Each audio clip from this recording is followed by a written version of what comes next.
One of the most unexplored and mysterious places on Earth is located in plain sight. It's one of the most majestic monuments of humankind. The wonder of the ancient world hides a secret that scientists and archaeologists still can't solve. This is the Great Sphinx of Giza in Egypt.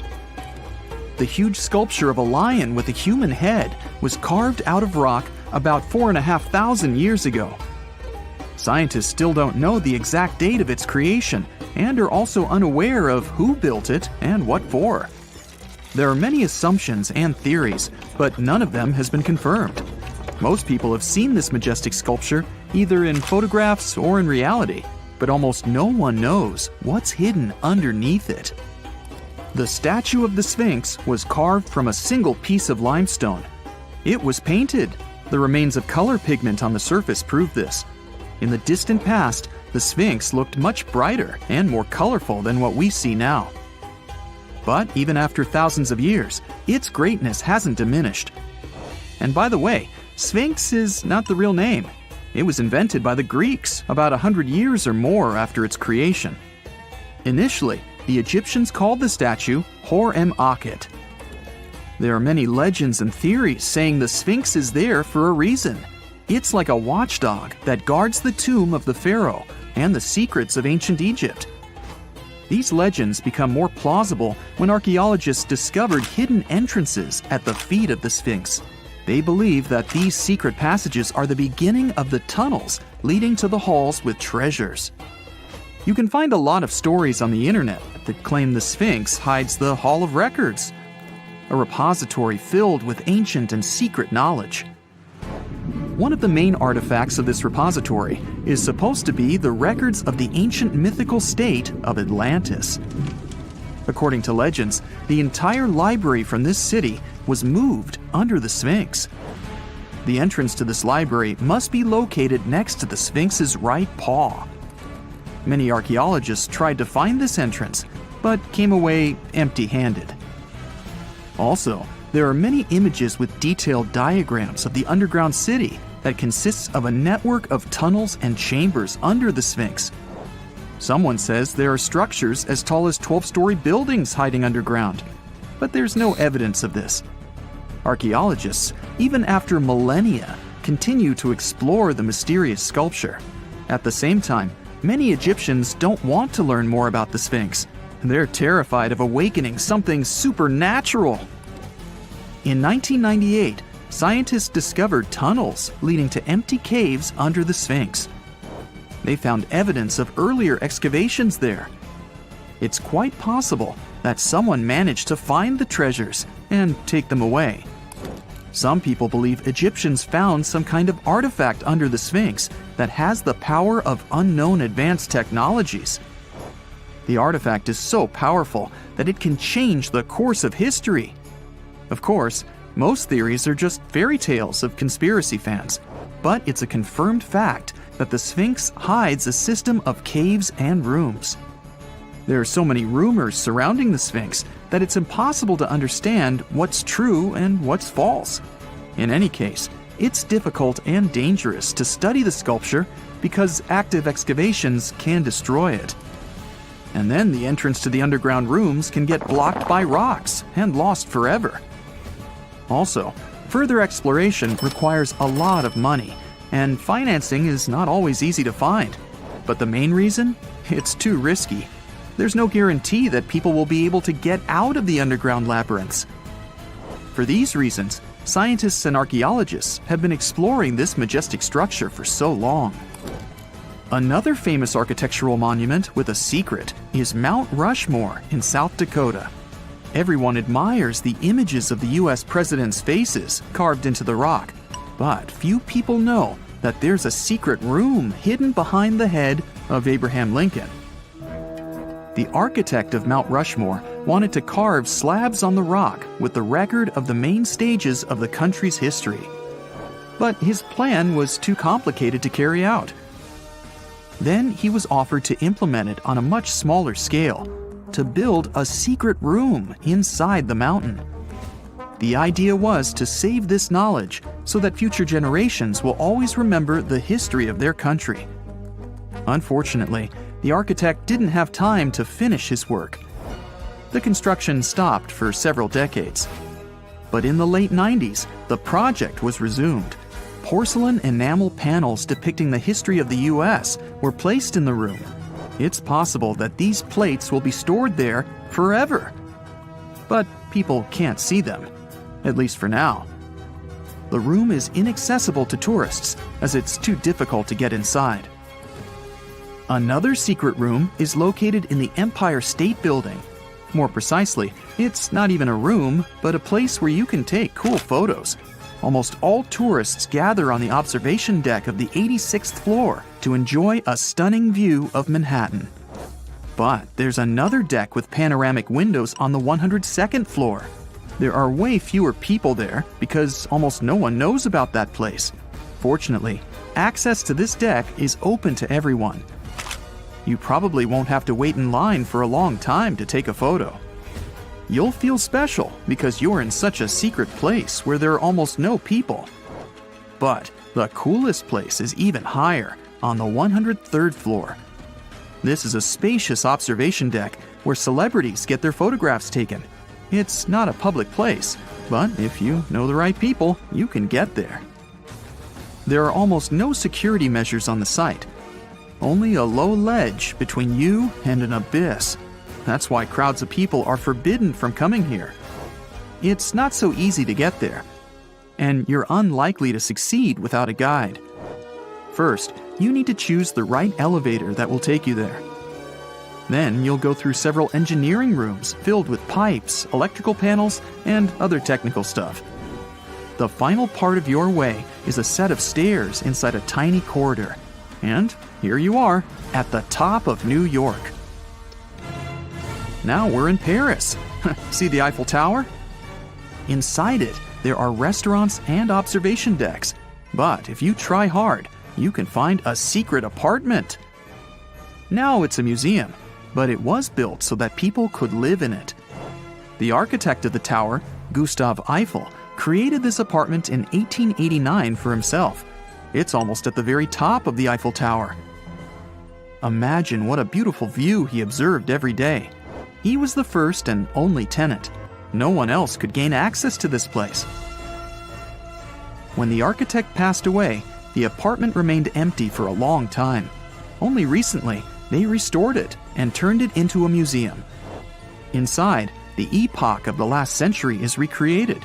They even put wax figures of Gustav Eiffel, his daughter, and the American inventor Thomas Edison inside the room.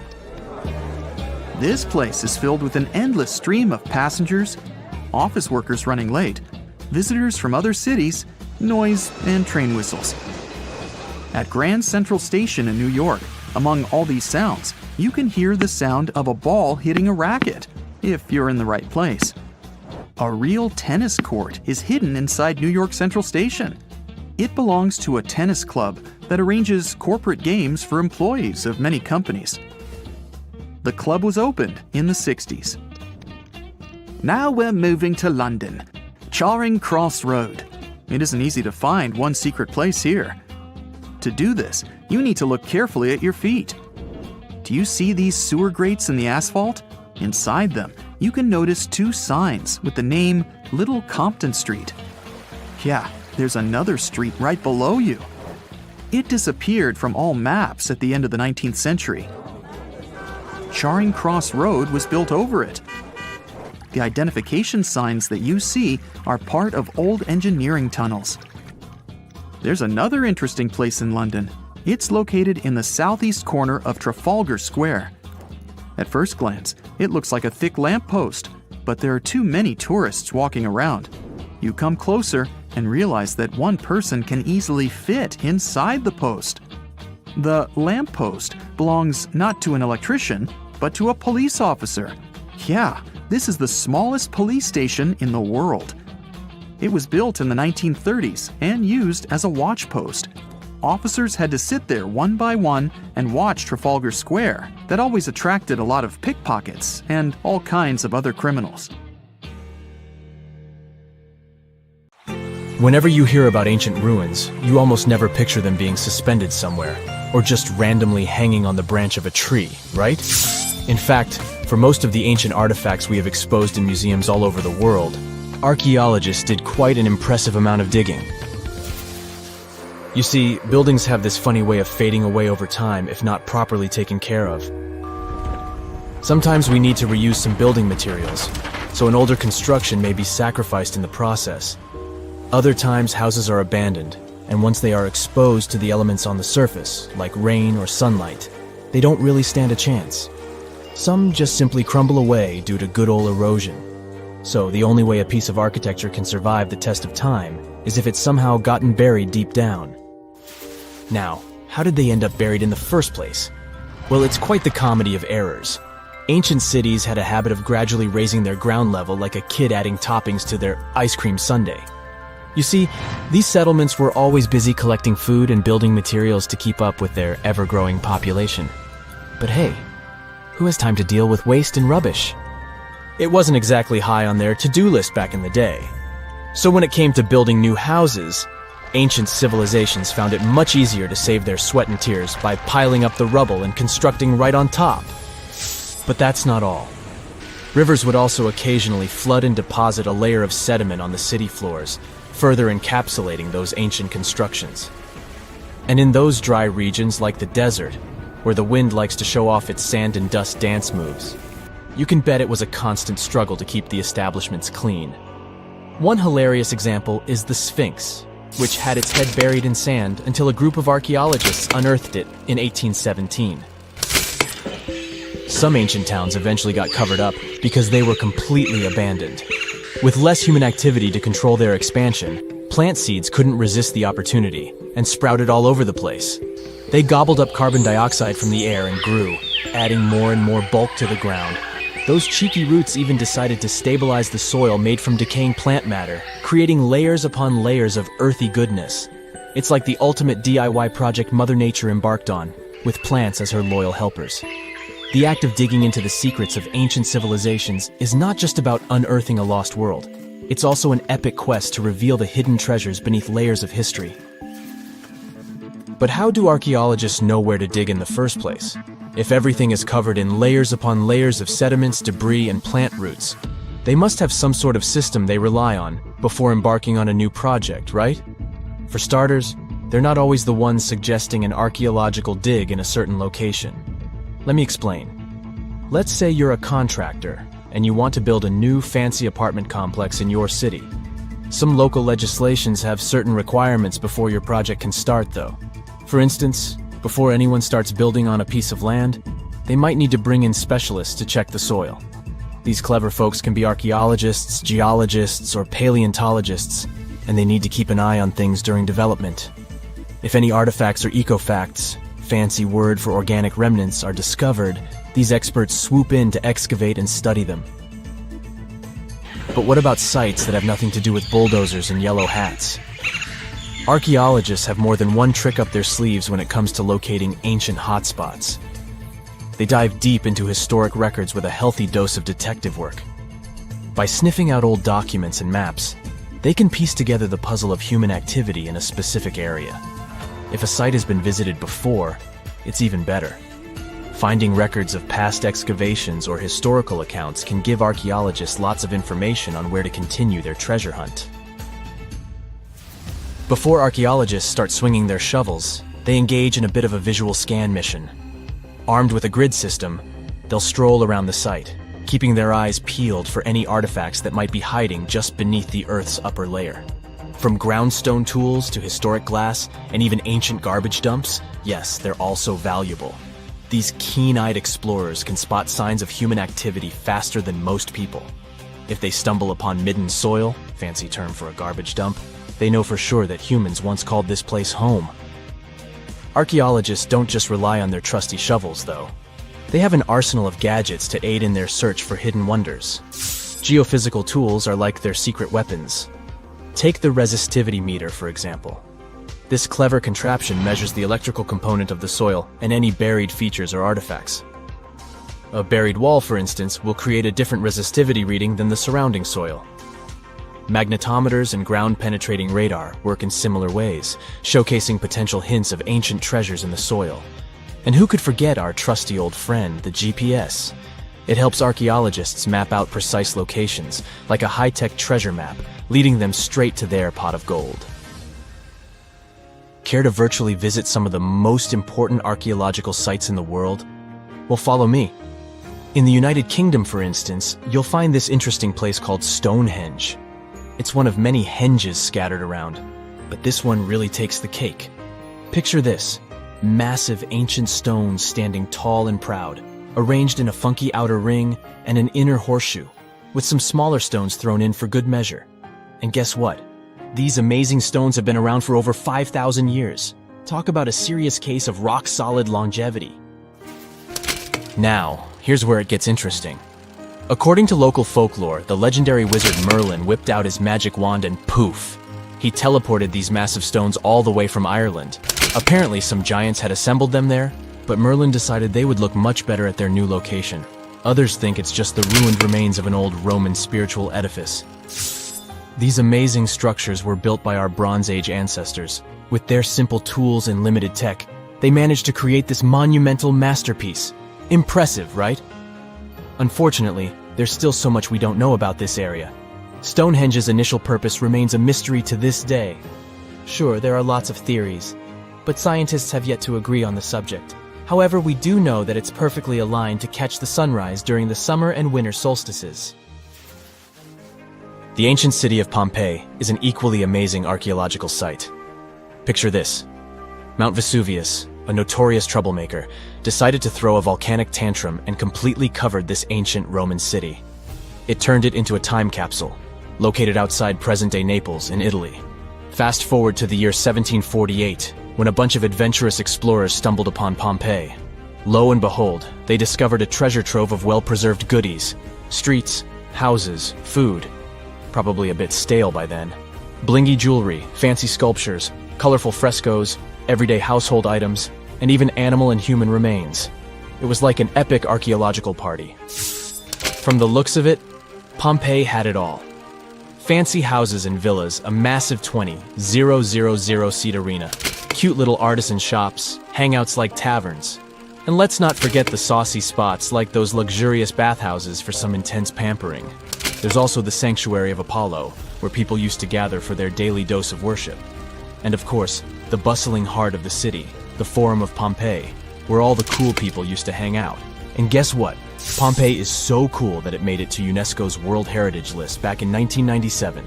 That's like the ultimate Hall of Fame for historical awesomeness. It also includes many other famous buildings and sites, like the Taj Mahal in India and the Acropolis of Athens in Greece.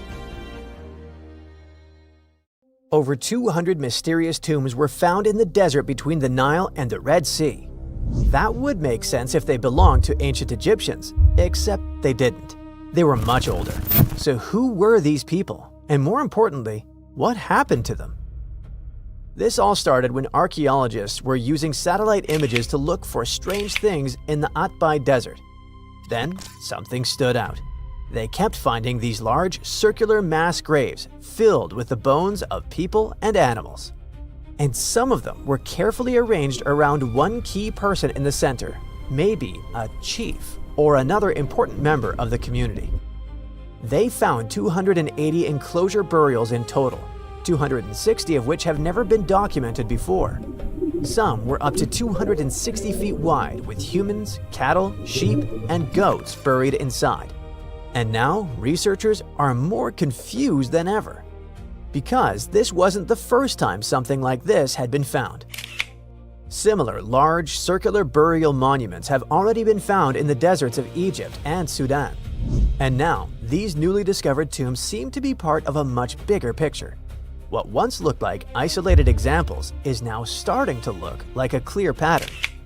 And this pattern suggests that a single ancient culture may have spread across this huge stretch of desert, from the borders of modern Sudan to the slopes of the Red Sea hills. Studies suggest these people lived roughly between 4000 and 2000 BCE, just before the Egyptians formed the territorial kingdom we know as Pharaonic Egypt. And unlike the ancient Egyptians, who were focused on farming and urban life, these people were nomads, moving around the desert and raising herds. But that doesn't quite match with the fact that some tombs seem more special than others. I mean, in some of these enclosures, the main person was buried in the center, and other people were buried around them. This suggests these prehistoric societies probably had some kind of hierarchy. At some point, an elite class emerged in these communities, but scientists still can't say exactly when that happened. So, they were nomads living in the Sahara before the Egyptians, and they had some kind of hierarchy in their culture. But what happened to them? Well, no one can say for sure, but we do have some clues. Many of these monuments were built when the Sahara was starting to dry up. Yep, a long time ago, this desert was actually green. But little by little, the summer monsoon started pulling back from north to south. That meant less rain, fewer pastures, and a much harder life for people who depended on animals. Because of that, these nomads may have had to change the way they lived and probably headed south or toward the Nile. We still need more studies, but for now, it looks like these burial monuments are just one part of a much bigger story. A story about how humans adapted to climate change across North Africa. Beneath the sands of Luxor, scientists found something that was perhaps never meant to be found. Over 1,000 decorated stone blocks that belonged to the ruined temple of a woman pharaoh. It got us thinking, why was this temple so brutally destroyed, and who was this woman? Her name is Hatshepsut, and she is now considered one of Egypt's greatest pharaohs, but for a long time, history almost forgot her. She ruled during the 18th dynasty, from around 1479 to 1458 BCE. She's remembered for her ambitious building projects, successful military campaigns, and flourishing trade expeditions. It turns out she was one out of 4 women to take the title of pharaoh in Egyptian history. The next woman would have to wait for 1,500 years to reign, and that woman we know as Cleopatra.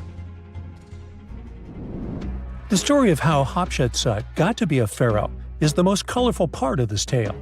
As far as most dynastic rules go, it's usually men that are first in line for royal thrones. In Egypt, that was the same. That's why, when Pharaoh Thutmose I had a daughter as his firstborn, that was a big no-no as far as his succession line went. A few years later, Pharaoh Thutmose I passes away. The crown passed to Thutmose II, who ruled briefly, only to leave the throne to his infant son, Thutmose III. In this scenario, Hatshepsut was this pharaoh's stepmother. So what happened was that Hatshepsut served as advisor to her stepson, since he was too young to rule on his own. But after 7 years, she made an unprecedented move. She decided to seize power and declared herself Pharaoh of Egypt. Now, this was not a simple power grab. Hatshepsut understood that if she wanted to rule, she had to present herself as a legitimate king. In a bold move, she adopted the full royal regalia, including the false beard, traditionally worn by male pharaohs. She was often depicted in statues and hieroglyphs as a man, wearing the pharaoh's kilt and headdress. But this wasn't about disguising herself. Experts believe she never tried to hide her identity. Inscriptions on her statues often included feminine titles, like Daughter of Re, or grammatical structures that combined male and female terms, such as His Majesty herself. This showed that while she adopted traditional symbols of kings, she still acknowledged her true gender. But she needed to go even further. To legitimize her rule, she crafted an elaborate origin story. She claimed that the deity Amun himself had visited her mother in the form of her father, Thutmose I, and that she was his divine daughter. Now, this was no small claim, since pharaohs were seen as deities on earth. By aligning herself with Amun, she strengthened her right to the throne. In temple carvings, she depicted this divine birth with Amun, presenting her as his rightful heir. These narratives weren't just mythology, they were tools, ensuring her position remained unchallenged. Hatshepsut also took a new name, Ma'at Kari, which translates roughly to "Truth is the soul of the sun god." The word Ma'at was central to Egyptian beliefs. It represented order, justice, and divine balance. Pharaohs were expected to uphold Ma'at, to ensure Egypt's stability. By calling herself Ma'at Kari, Hatshepsut was likely reinforcing that she was a legitimate and rightful ruler. Her reign was truly great. She led Egypt into an era of peace and prosperity, launching massive building projects and restoring temples across the kingdom. Her most famous achievement was the construction of her temple at Deir el-Bahari, a pretty impressive architectural masterpiece carved into the cliffs of Luxor. Hatshepsut initiated one of the most ambitious construction projects in ancient Egyptian history, commissioning monuments, temples, and obelisks to immortalize her reign. It's argued that she continued with the construction of the Avenue of the Sphinxes, a grand road lined with statues leading to the Karnak Temple. For many, her shining architectural achievement was the towering obelisk she had carved from single pieces of granite. One of these, weighing over 320 tons, still stands today. Now, beyond building, she expanded Egypt's influence through trade. She sent an expedition to the mysterious land of Punt, believed to be modern-day Somalia or Eritrea, bringing back riches like gold, ivory, and exotic animals.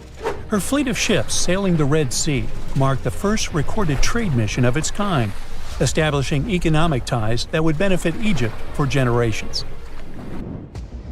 Yet, for all of her success, something strange happened after Hatshepsut passed away.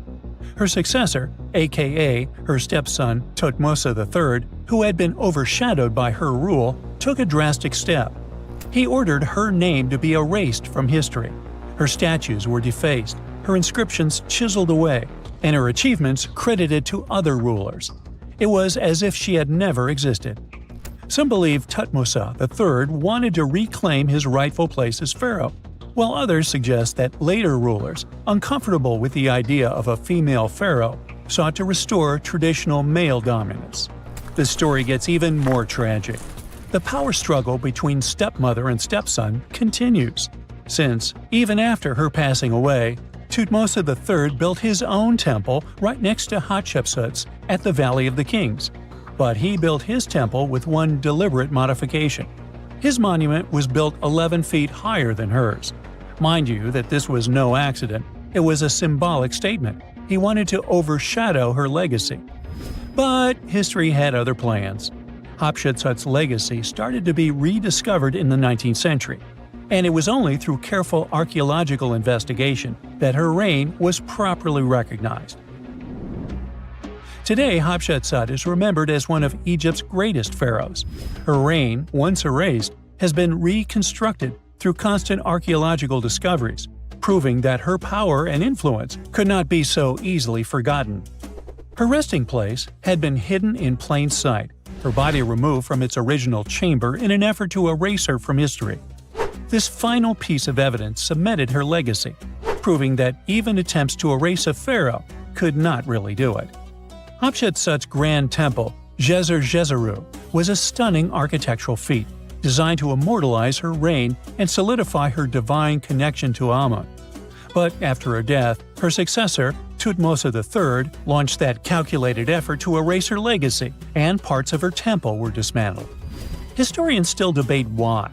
Was it a dynastic power move, an attempt to restore traditional male rule, or a bid to strengthen Thutmose III's claim to the throne? Maybe he was just a jerk. Whatever the reason, the destruction wasn't immediate. It happened decades after her death, suggesting it might not have been a personal revenge, but a broader political strategy. Yet, despite these efforts, her temple endures, and so does her story, a defiant echo of Egypt's first great female pharaoh. Let's travel through space and time to another place. Dashur, Egypt, is known to be home to several resting places of people from ancient Egypt. In the year 2017, scientists uncovered a long-lost pyramid.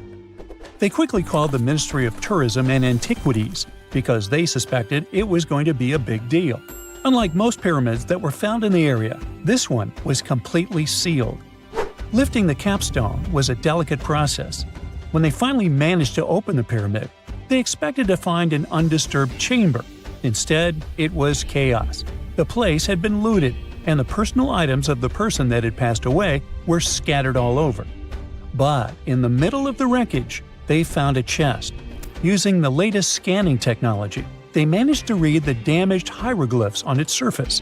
What they found was unbelievable. The name inscribed there was as clear as day: Princess Hatshepsut. Ooh! The discovery made in 2017 also opened up a lot of questions.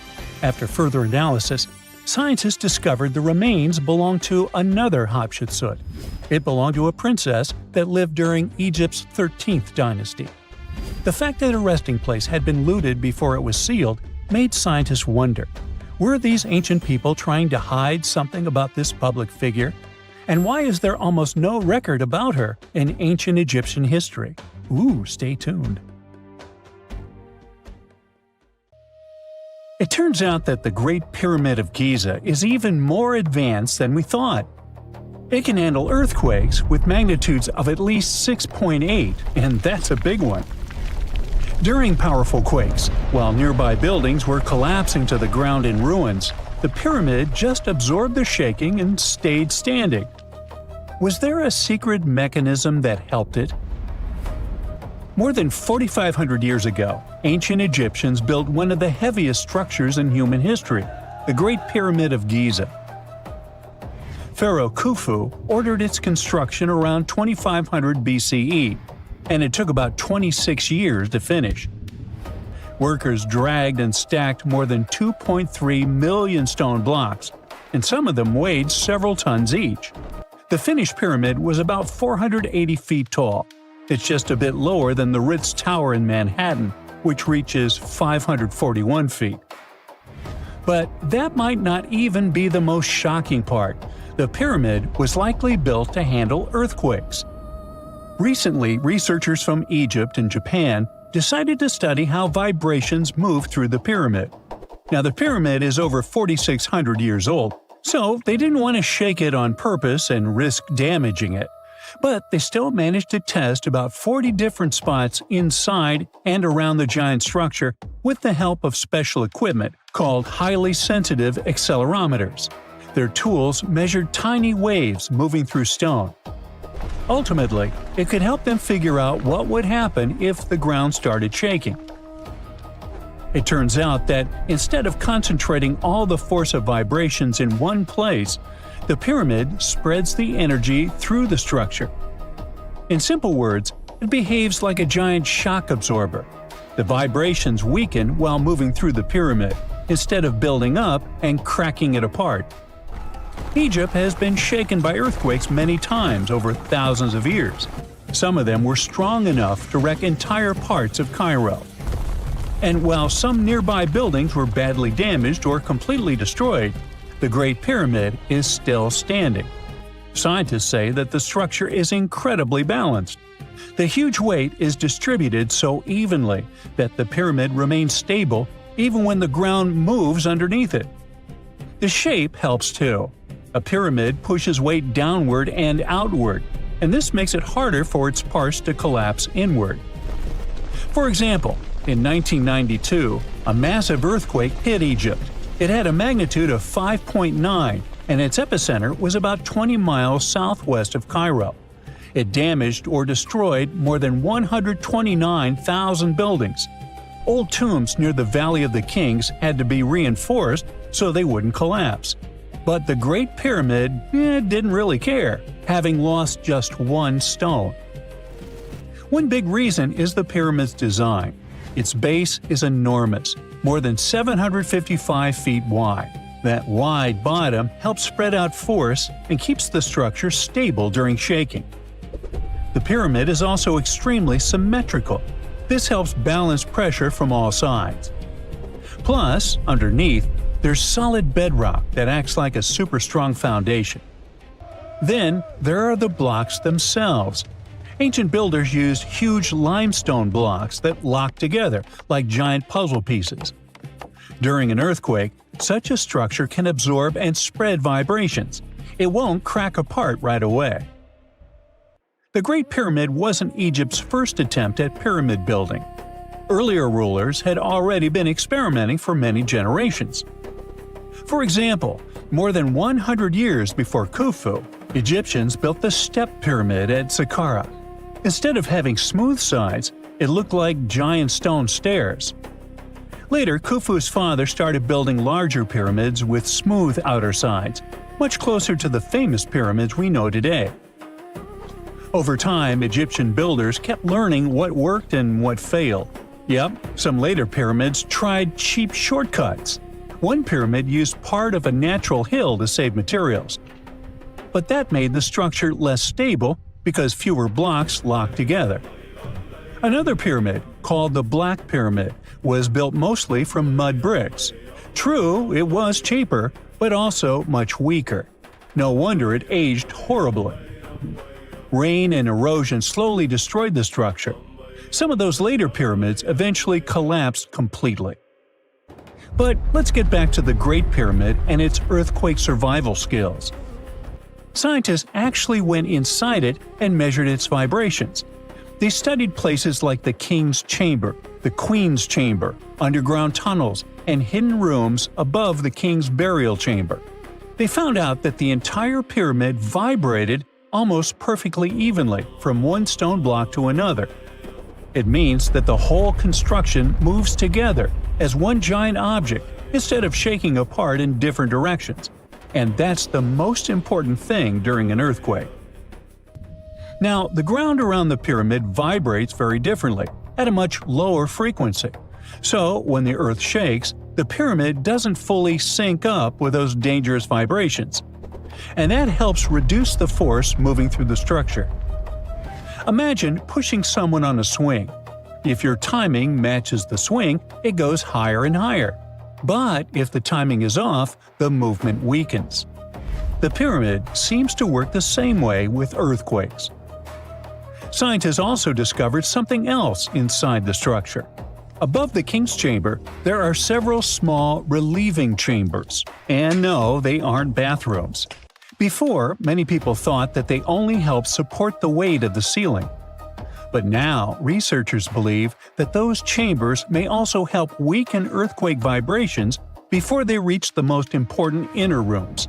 In other words, the pyramid must be redirecting and softening shock waves inside itself. Overall, the pyramids are much more amazing than we think. They aren't simply giant tombs built by slaves. Archaeologists found entire workers' villages near the pyramids. The builders had houses, food, medical care, and organized work teams. They were skilled laborers and got paid for their work. They needed those skills and a lot of strength. After all, some of the limestone and granite blocks weighed 80 tons. That's heavier than a fully loaded semi-truck. And they came from quarries miles away. So, how did the workers move them? Well, one theory claims that they used wooden sleds moving on wet sand. Or probably there were special lubricated paths. So far, we haven't figured this mystery out yet. The pyramids also look completely different back then. Today, they look kind of rough and dusty. But originally, they were covered in smooth white limestone. It was polished so brightly that the sunlight reflected off the pyramids like mirrors.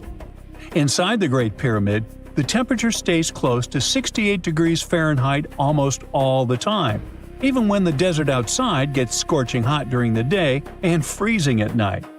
The massive stone walls work like giant insulation. The Great Pyramid also lines up almost perfectly with north, south, east, and west. That means the ancient Egyptians understood astronomy better than most people think. The pyramid might have even been an observatory, not just a tomb. Now, there's another mystery of the Great Pyramid: hidden chambers. Using thermal cameras and muon radiography, researchers have detected empty spaces inside the pyramid. But we can't reach them yet, so no one knows what's in there. Of course, there are theories: secret rooms, lost knowledge, hidden chambers, or something that could change how we see the pyramid completely.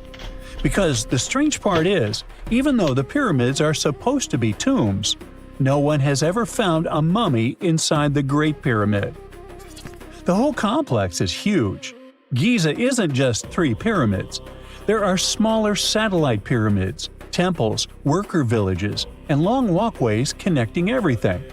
The whole area shows how much planning went into these structures and how important they were to the ancient Egyptians. And the math involved is cool too. The Great Pyramid's base covers about 13 acres, and if you take the perimeter of the pyramid and divide it by the height, you'll get roughly 3.1416, that's pi. The ancient Egyptians managed to do it without modern tools, and scientists still don't understand how. Then there's the alignment with the stars. Some researchers have proposed that the three main pyramids at Giza line up with the three stars in Orion's belt. If it's true, that might not be an accident. The ancient Egyptians believed that their pharaoh's souls would rise to the sky through that constellation. You may think we know the pyramids of Giza. 3 giant pyramids, 1 massive sphinx, and endless desert around them. And then researchers go and find something totally unexpected. Another sphinx buried under the sand. A team of Italian scientists believe this structure could be hidden beneath the Giza Plateau. And they also think the entire area may have a huge underground complex stretching beneath the pyramids themselves. This discovery started with radar scans and satellite images. Researchers studied the layout of the Giza Plateau very carefully. The Great Pyramid, the Pyramid of Khafre, and the Pyramid of Menkaure, and the famous Sphinx. That's when they noticed something strange. The lines connecting the pyramids and the Sphinx seemed to point toward another raised area nearby. That mound is huge, around 108 feet tall. That's the height of a 10-story building. It seems to be made mostly of hardened sand, and it's important, because carving a giant structure into bedrock would be much harder. There's another detail making this theory even more interesting. The famous Dream Stele, a giant stone slab in front of the Great Sphinx, shows not one sphinx, but 2. For a long time, people thought that was just symbolic artwork. But what if it shows something real? The idea is that ancient builders created 2 giant guardian statues, but one of them later disappeared under layers of sand. Researchers say that the geometry of the site makes this theory difficult to ignore. The alignment between the pyramids, the visible sphinx, and the hidden mound appears unusually precise. The patterns just line up too well to look random. Even if there's no second sphinx, it could point to hidden chambers, tunnels, or even an underground citadel. Right now, though, this is still a theory. No one has excavated the site yet, and many archaeologists remain skeptical. But the scans, the shapes underground, and the strange alignment patterns make people consider this idea seriously. Besides, the story gets even stranger. Ancient carvings near the Great Sphinx describe a bizarre moment from the life of Prince Thutmose IV. According to the inscriptions, the young prince fell asleep in the shadow of the Sphinx while it was still buried in sand. Then, in a dream, the giant statue supposedly spoke to him and promised him the throne of Egypt.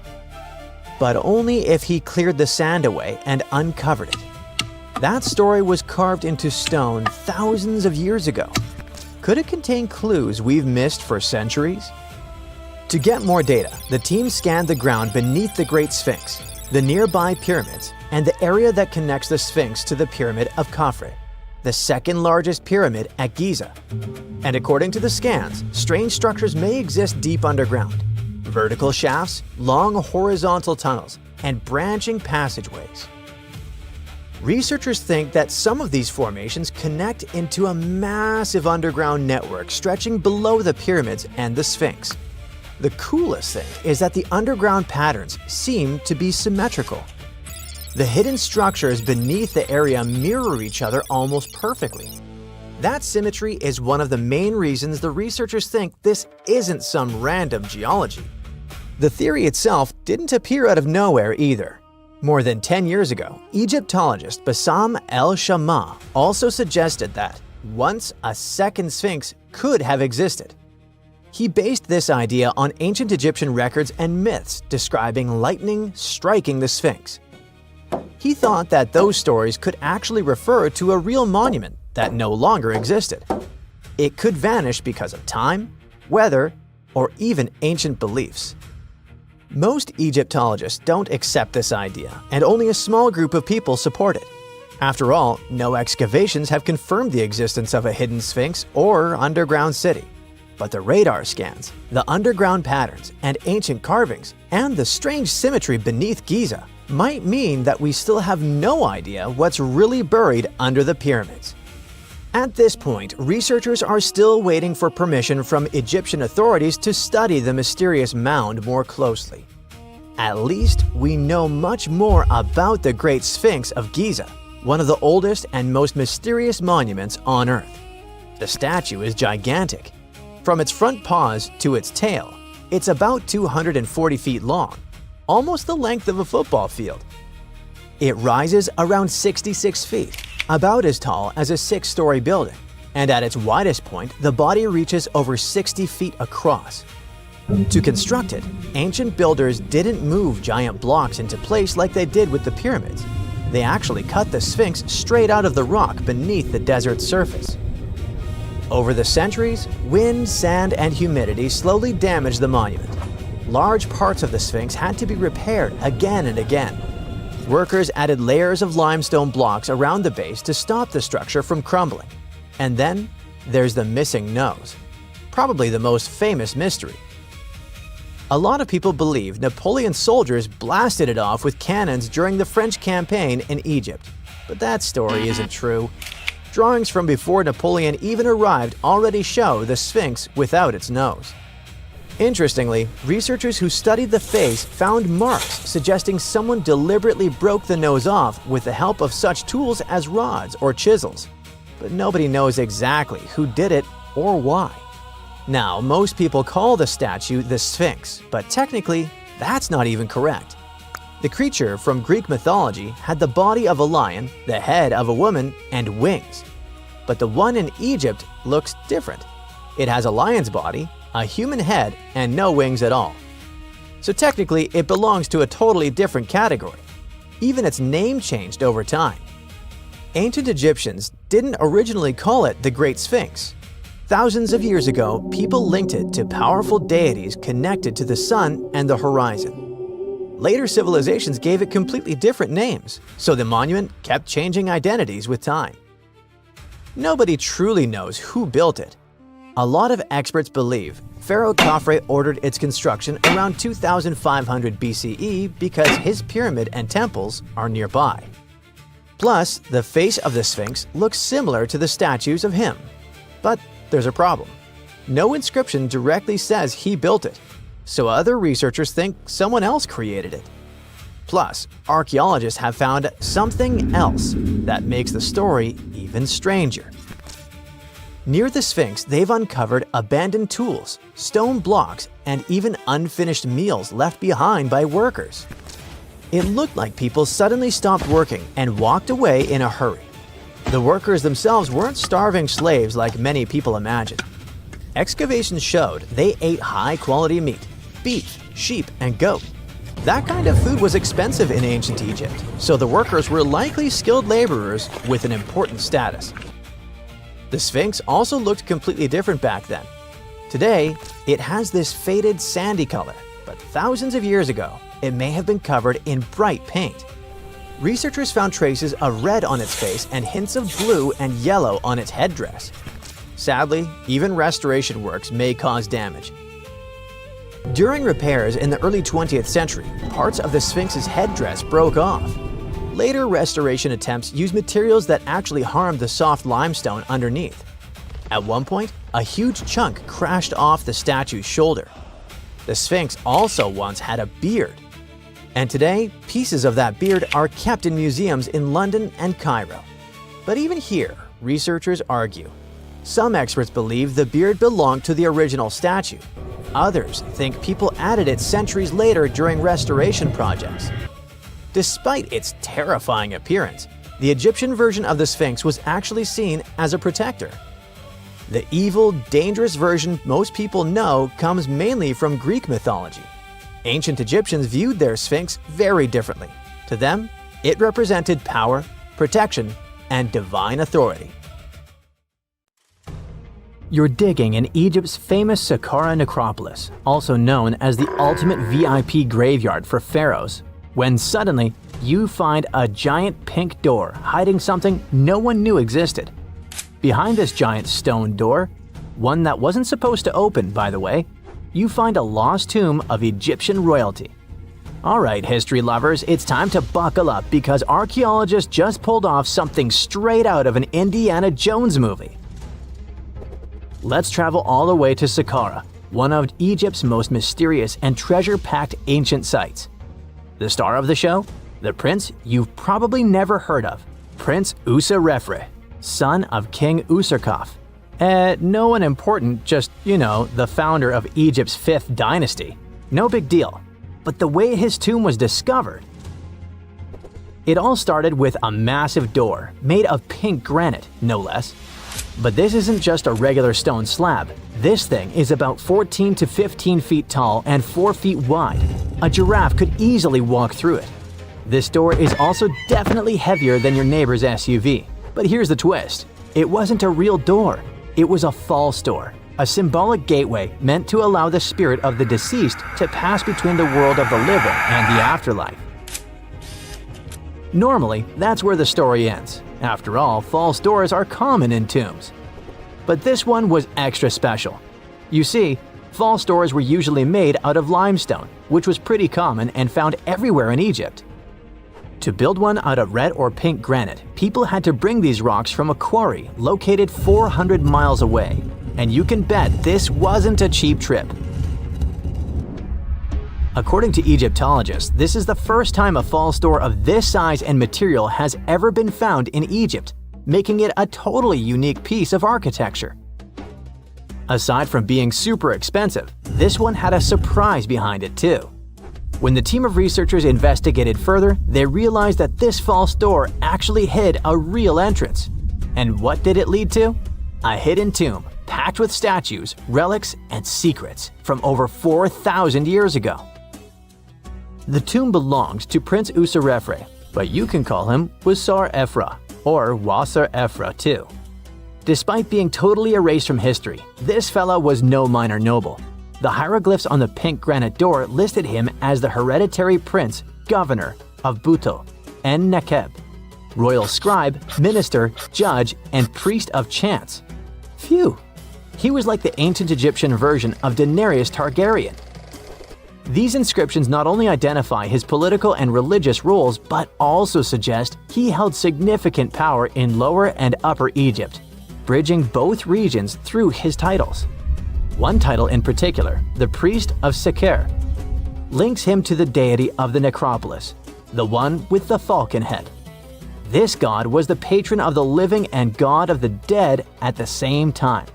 So I guess the Forgotten Prince was sort of a big deal, considering that his tomb was placed in such a prestigious location within Saqqara.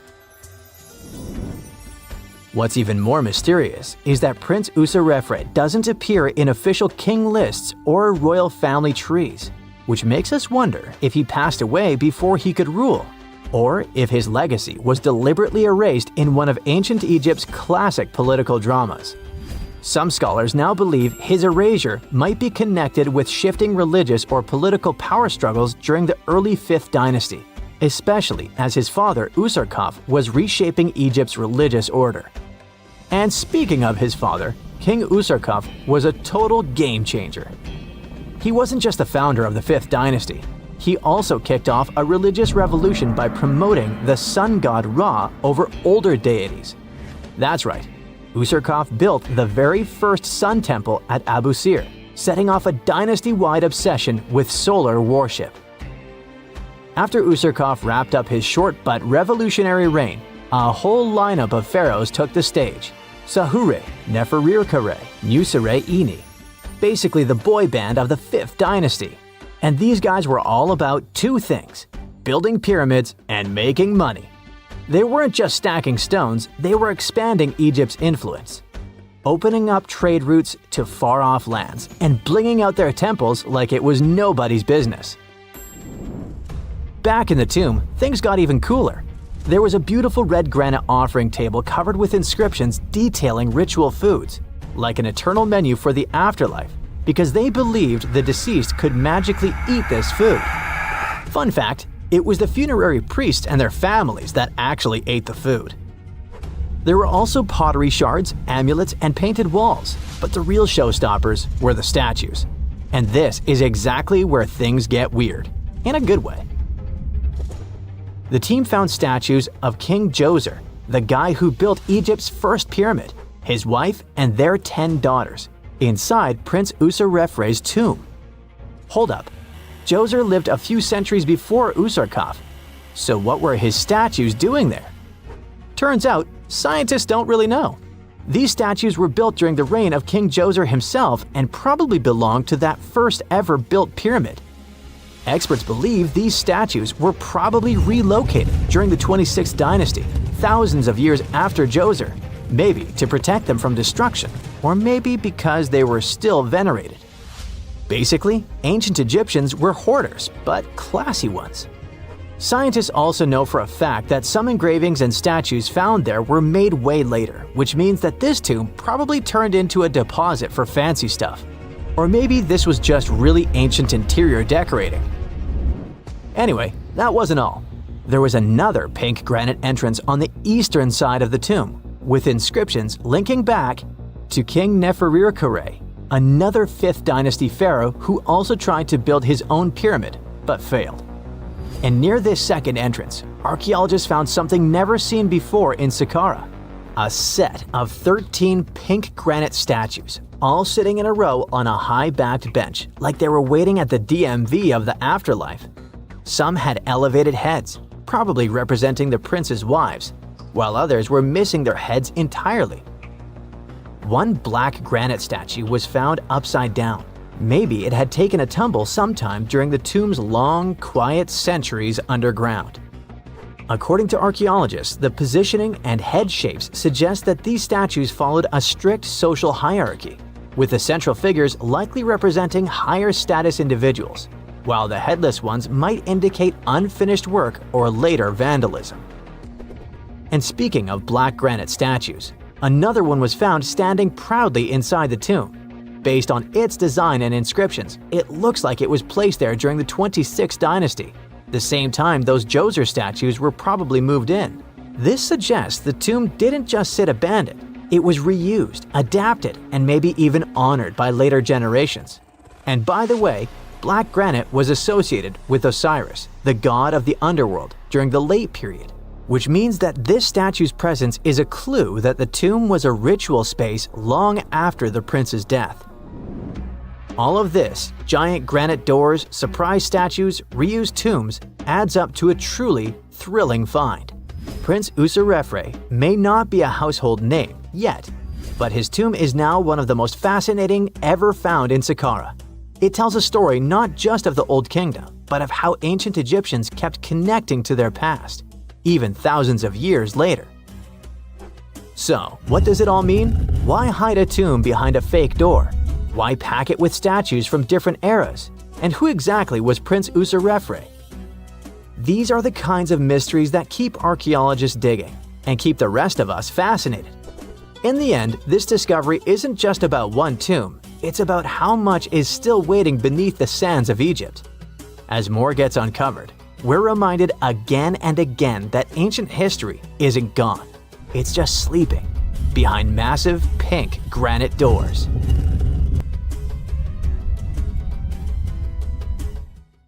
There are countless doors all over the world that haven't been opened for decades, and even centuries. The question is why? It seems that nowadays you can open any door you want. The truth is that some doors were sealed for a grave reason. And so far, nobody has found out what treasures and mysteries they hide. Here are 4 doors that keep their secrets all too well. The Taj Mahal. First up, we've got the Taj Mahal in India, one of the most romantic places in the world. Shah Jahan commissioned it in 1631 and dedicated it to his 3rd wife, who he loved like crazy. They were married for 19 years and had a whopping 14 kids together. But unfortunately, she passed away while giving birth to their last baby. Shah Jahan was heartbroken and decided to build an epic tomb to remember her by. The construction took a whopping 20 years to finish. The building has quite an interesting layout. The design is super unusual with these 4 massive 130-foot tall minarets that stand on the corners of a huge platform. They're not just there for looks. Back in the 17th century, architects were having some serious issues with buildings collapsing under their own weight. So, the chief architect of the Taj Mahal made sure to place those minarets as far away from the tomb as possible. And he even tilted them in a way so that if they did fall, they wouldn't wreck the rest of the Taj Mahal. Talk about planning ahead. The Taj Mahal is hiding some crazy secrets. There are sealed rooms all over the place that nobody is allowed to enter. And if you check out photos of the building from the riverside, you can spot 2 basements. But guess what? They're sealed up too. Nobody knows what's inside or why they've been locked up since the time of Shah Jahan. Apparently, there's a good reason why those rooms are off limits. Some researchers think that they were built using marble, which turns into a different substance called calcium carbonate if it's exposed to carbon dioxide. And when that happens, little bits of marble start chipping off like crazy. To make matters worse, there's no air flowing into these rooms. That means that if too much CO2 builds up in the basement, the 4 minarets could collapse. But wait, there's more. Some people think that the body of Shah Jahan's wife can be found in one of these sealed-up rooms in pristine condition. Why not? Who knows what the mysterious rooms might keep? The Great Sphinx of Giza. The Great Sphinx of Giza is shrouded in mystery. It's not just the largest monolith statue in the world, but it's also a hybrid creature with a woman's head and a lion's body that originates from Egyptian and Greek mythology. It's also very ancient. It's estimated to be around 4,500 years old. The construction of this marvel took about 3 years and required 100 workers who were not slaves and were treated with delicacies like sheep and goat meat. It is also thought that it used to be much more massive than it is now. Archaeologists found huge stone blocks and abandoned toolkits near the site. However, the real secrets of the Sphinx lie underground, near its paws. A group of scientists used a seismograph to detect 2 hidden chambers beneath the Sphinx's paws. Some people think that these rooms might be the legendary Hall of Records, which holds ancient scrolls revealing the secrets of the universe. I mean, that's way cooler than any library I've ever been to. Rumor has it that the Egyptians even had info on Atlantis stashed down there, which is like a super old version of a conspiracy theory. Unfortunately, we can't go on an adventure to check it out just yet. The chambers presumably have 2 entrances, but both remain sealed. The researchers haven't yet received the green light to check out their theory. Let's hope they won't keep us in suspense forever. Sri Padmanabhaswamy Temple. This temple is located in the beautiful state of Kerala in India. This temple is famous for more than just its breathtaking beauty. Underneath the temple there are 6 vaults, creatively named A, B, C, D, E, and F. The enormous iron doors to these chambers add to the mystery of what's behind them. A few years back, the authorities decided to open these vaults to the world, but it wasn't an easy task. You can't just open the doors and enter the vaults. It required a lot of work. It took them a while, but finally, in 2011, they opened 5 of the 6 chambers. And guess what they found? Tons of treasure. Bags of gold, precious gemstones, and priceless diamond jewelry. The estimated worth of everything found in the vaults is a whopping $1 trillion. It's like the temple was the real-life inspiration for Aladdin's Cave of Wonders. But wait, I said 5 of the 6. What happened to the last one? Vault B has remained closed, but not for lack of trying. They simply didn't manage to open it. There is even a belief that it's fatally cursed. Legend says that only a saint or sage can break the curse by chanting a specific mantra. But no one has been able to do this yet, presumably because we don't have saints or sages at our disposal. There is also rumor that in the 30s some temple invaders tried to enter Vault B to do some good old looting. But they never reached their target. Apparently terrible snakes materialized out of nowhere and chased the gang away. But of course, this is just an urban legend, and there is not proof of that. However, it is said that the Auditor General dealing with the temple claimed that Vault B had been opened at least 7 times since 1990, and nothing bad happened to anyone who entered. Who knows? Maybe we should send Indiana Jones to check it out. The First Emperor's Tomb. Deep under a hill, completely undisturbed and surrounded by dangerous traps, lies an ancient 2,000-year-old tomb. It belongs to Qin Shi Huang, the first emperor of China. He was born in the Qin state and became king when he was just a boy. But when he grew up and gained full power, he united the warring states ancient China was divided into by conquering them. After that, he created the Qin dynasty. When he died in 210 BCE, they buried him deep underground in a massive tomb. And when I say massive, I mean massive! Back in 1974, some farmers in Xi'an, China, stumbled upon something strange while digging a well, a huge terracotta soldier.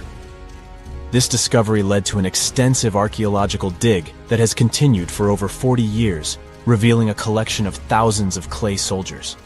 The unique thing about these soldiers is that each one has its own unique features, from hairstyles to facial expressions. It's believed that there could be up to 8,000 of these soldiers, but only 2,000 have been found so far. Interestingly, the central tomb, which is believed to be the resting place of the emperor, is still untouched. In ancient records, there are references to a vast underground city that the emperor built, complete with scenic towers, palaces, and whatnot. Sima Qian, a Han Dynasty historian, wrote that the tomb was adorned with treasures and had space for hundreds of officials, but the lack of technology to properly examine the site is what's holding things up. Qin Shi Huang was surrounded by liquid mercury in his tomb, with two of the streams representing the major rivers of China, Yellow River and Yangtze. The ancient Chinese believed that mercury could provide immortality, but it could have also caused the emperor's death since he regularly took mercury pills to prolong his life. The dangerous levels of mercury contamination in the soil near the tomb are the main reason why scientists are reluctant to explore it. It could be very dangerous both for people and for the environment. Now, if I had to choose which door to open, I'd probably go for the one that doesn't lead to a tomb surrounded by poisonous mercury. Call me crazy, but I'd like to avoid any potential health hazards.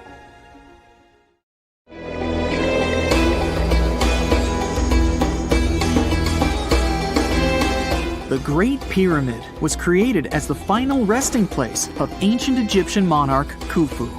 According to legend, French leader Napoleon entered the Great Pyramid and came back out looking shaken and super pale. He never revealed what he saw inside, but whatever it was is said to have affected him for the rest of his life. When Napoleon entered the pyramid, he would have walked through a super tight and ascending passageway. He'd then go through another passageway, known as the Great Chamber. This corridor would have been much taller than the previous one, and would have cobbles too. He'd then reach the King's Chamber, the centerpiece of the Great Pyramid, which was lined with huge blocks of granite. But it wouldn't have looked as grand as we might imagine. There are no hieroglyphics decorating its walls, as Egyptians only began decorating the burial chambers of pyramids much later on. The pharaoh's tombs deep inside the pyramid would have also been filled with treasures, from chunks of gold to the world's most expensive jewelry. But this would have all been looted a long time ago.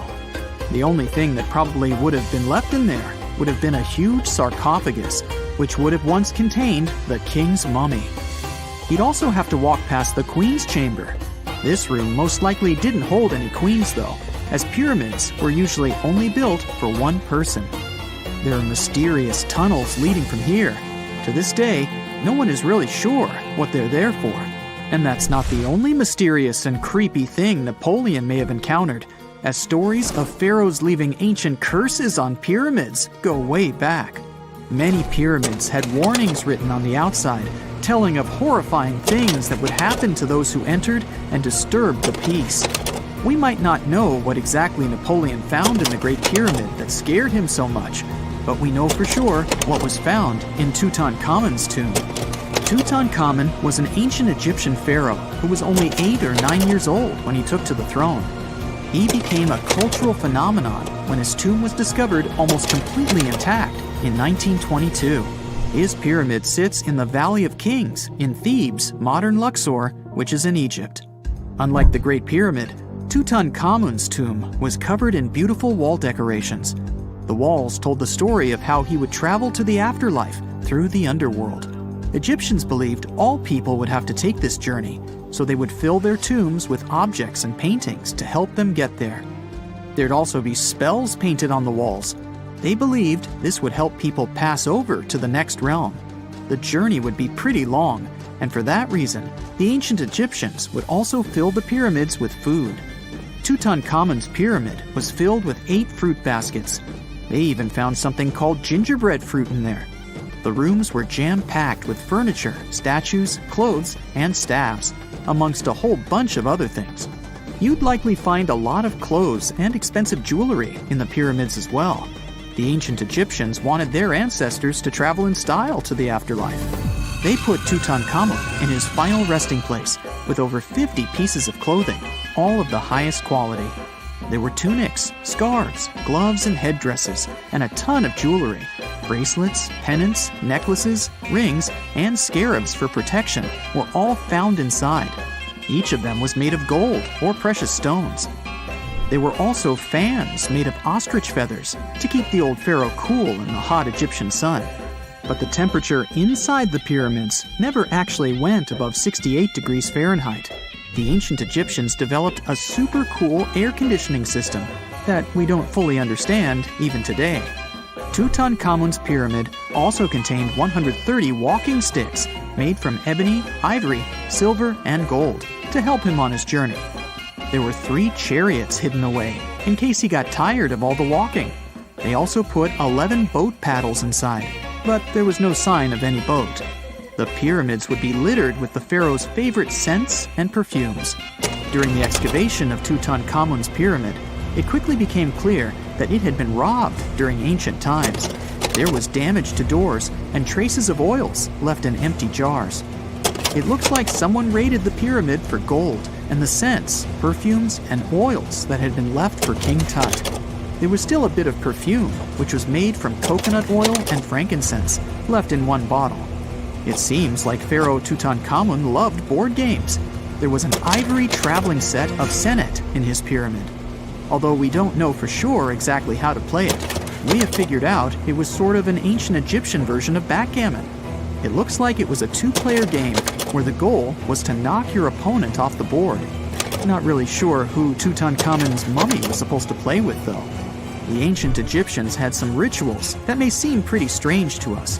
For example, they used to shave their eyebrows off if they ever lost a cat. So it's not too surprising they put some really weird things inside pyramids. Archaeologists discovered a collection of mummified cats and scarab beetles in pyramids that date back more than 4,000 years. They were found in the pyramids of Saqqara, which is south of Cairo. They also found a bunch of makeup kits and mirrors inside. Makeup was worn proudly by both men and women in ancient Egyptian times. Eyeliner was the most popular cosmetic. The Rosetta Stone was one of the best discoveries ever made in pyramids. It was found by our man Napoleon Bonaparte and his team. It's a black granite rock that dates back to 196 BCE. It's transcribed in Greek, Demotic, and hieroglyphic. When it was translated in 1822, we got the key to understanding ancient Egyptian hieroglyphics for the very first time. The discovery of Queen Hatshepsut's mummy in 1903 changed our understanding of the Egyptians forever. After she had passed away, her successor, Thutmose III, removed most of the evidence of her reign, so we basically knew nothing about Egypt's first great female leader. She's now gone on to become one of the few and most famous female pharaohs of Egypt. Pharaoh Khufu even had a fully fledged boat in his pyramid. Archaeologists uncovered more than 1,200 pieces of a giant boat near the Great Pyramid at Giza.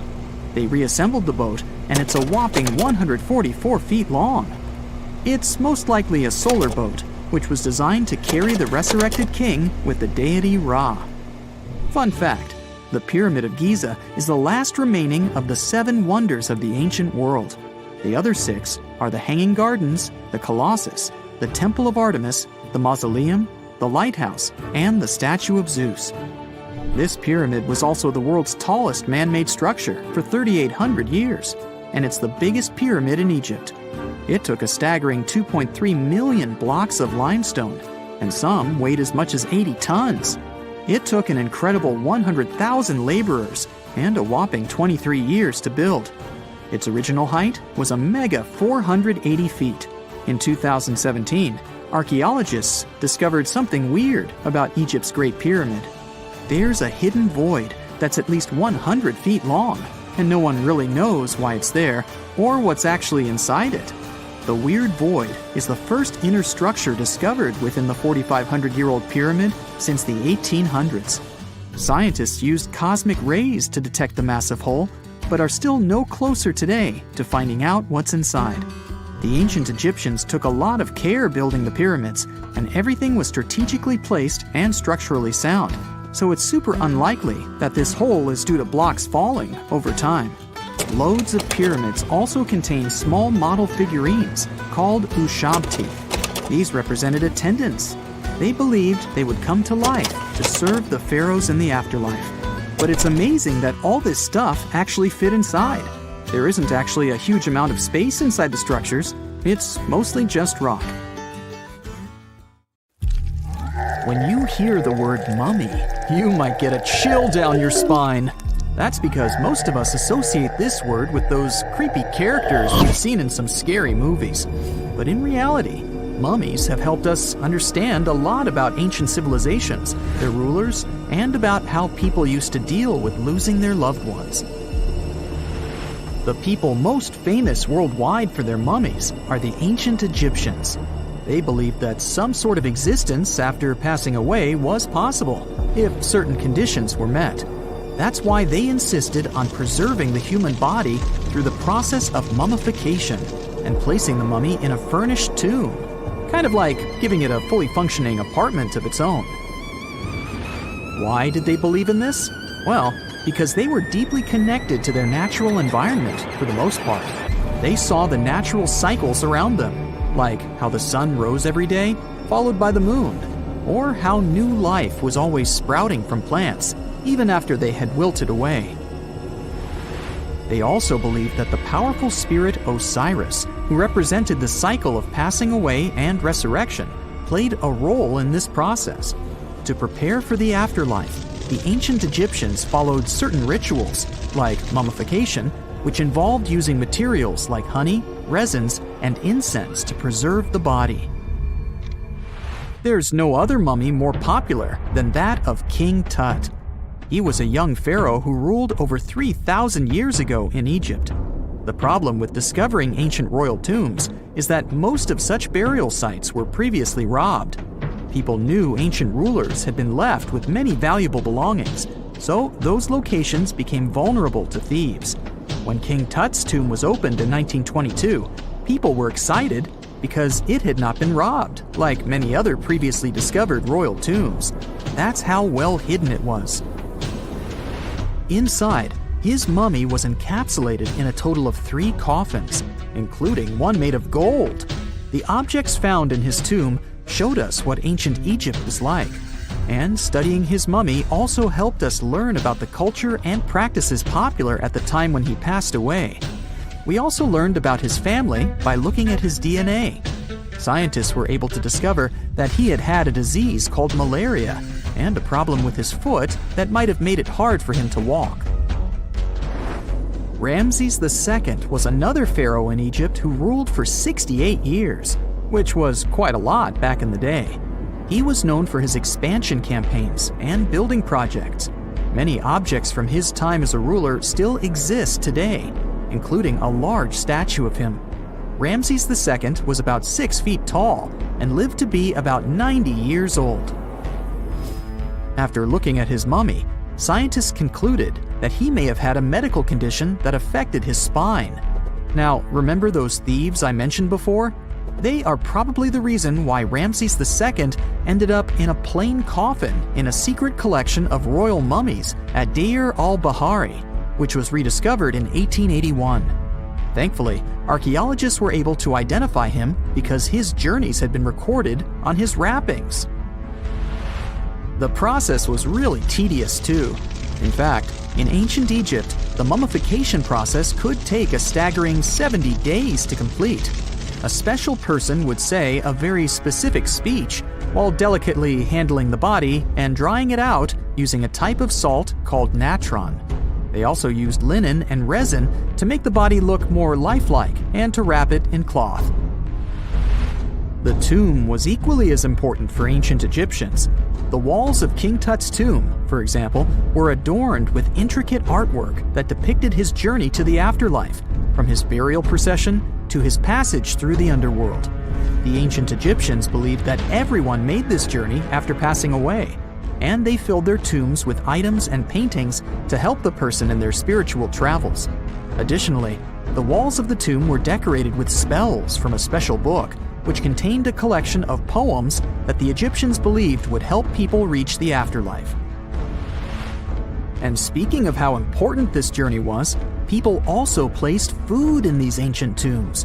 In King Tut's tomb, archaeologists discovered 36 jars of vintage beverages and 8 baskets of fruit, which were believed to be left there to help him in his journey to the afterlife. The Egyptians believed that traveling to the afterlife took a really long time, so they left a lot of supplies, such as food and water, to sustain their loved ones. Pharaohs also generally had numerous luxurious garments and beautiful jewelry in their tombs to ensure that they would have a fashionable journey. These items included various types of linen clothing, such as tunics, scarves, gloves, and headdresses, as well as a lot of gold jewelry with precious stones, like bracelets, buckles, pendants, necklaces, rings, and even precious depictions of insects for protection. Some were also deposited with fans made from ivory and ostrich feathers to keep them cool in the afterlife. Some ancient rulers were even placed in their forever apartments along with boats. For example, Pharaoh Khufu built the Great Pyramid at Giza as his tomb, and a large ship was found inside. King Tut, however, was buried with multiple boat paddles, but no actual boat. Instead, he had 3 chariots and numerous walking sticks made of precious materials, perhaps indicating he'd rather travel to the beyond by land, not by water. Amongst the most interesting objects found near ancient mummies are bottles of oils and perfumes. If rulers were supposed to be fashionable, why not smell nice too, right? Also, some of them had some ancient kinds of board games, most of them made out of precious materials like gold or ivory. One of those games was called Senet. It was very popular amongst the ancient Egyptians and very similar to modern-day chess. The ancient Egyptians may have the most famous mummies out there, but they weren't the first to invent the procedure. In fact, it all started in South America with an ancient civilization named the Chinchorro. As far as we know today, these people were the first to mummify their loved ones that had passed away. They did it somewhere around 2,000 years before the Egyptians started their own rituals. Sure, we can tell a lot about ancient rulers by studying these mummies, but until recently, we had no idea what they really looked like during their lifetime. Not so long ago, though, some very special mummy paintings were found by archaeologists studying ancient Egyptian objects. These mummy portraits are highly detailed paintings of individuals that were made while they were still alive. Such paintings were often painted on wood, as opposed to the classical portraits we all know about, which are painted on canvas. They are known for their realism and beauty, and have even been used by researchers to diagnose diseases by comparing them to the corresponding mummies. Some of these portraits also include depictions of jewelry, which was later found on the mummies. The recent discovery of these mummy portraits in Central Egypt is significant, as it marks the first time in over a century that such paintings have been found. Mummies appeared all around the world naturally, too. Mummification can occur without people intervening because of natural conditions, like extremely cold or hot environments, places with a lack of oxygen, or accidental exposure to chemicals that preserve the body. These conditions don't allow bacteria to grow, resulting in the body remaining more or less intact. Famous Otzi was one of these mummies. We know today he was a man who lived around 5,000 years ago in Europe. But upon his discovery in the Alps in 1991, Austrian authorities initially believed that he was a modern mountaineer because of how well preserved the body was. However, after the Iceman was removed from the glacier, it was determined that he was actually from the Copper Age. Hey, I bet you didn't know that trees used to grow in the middle of Egypt's barren, sun-roasted Sinai Desert. It's true. If you can't picture it, I don't blame you. But archaeologists have recently stumbled upon a tree-lined boulevard. Yep, an actual green avenue leading to a massive ancient fortress. No, this isn't some mirage or an overactive imagination, although I do have one. But it's turning our ideas of ancient Egyptian desert life upside down. Let's rewind a bit. The site in question is called Tel Abu Saifi, located in the northern part of the Sinai Peninsula. For a long time, it was known as a dusty archaeological footnote, the home of ruins from the Ptolemaic and Roman periods. You know, the era after Alexander the Great swaggered through Egypt and the Roman Empire called dibs. But recently, Egypt's Ministry of Tourism and Antiquities decided to give it a fresh dig.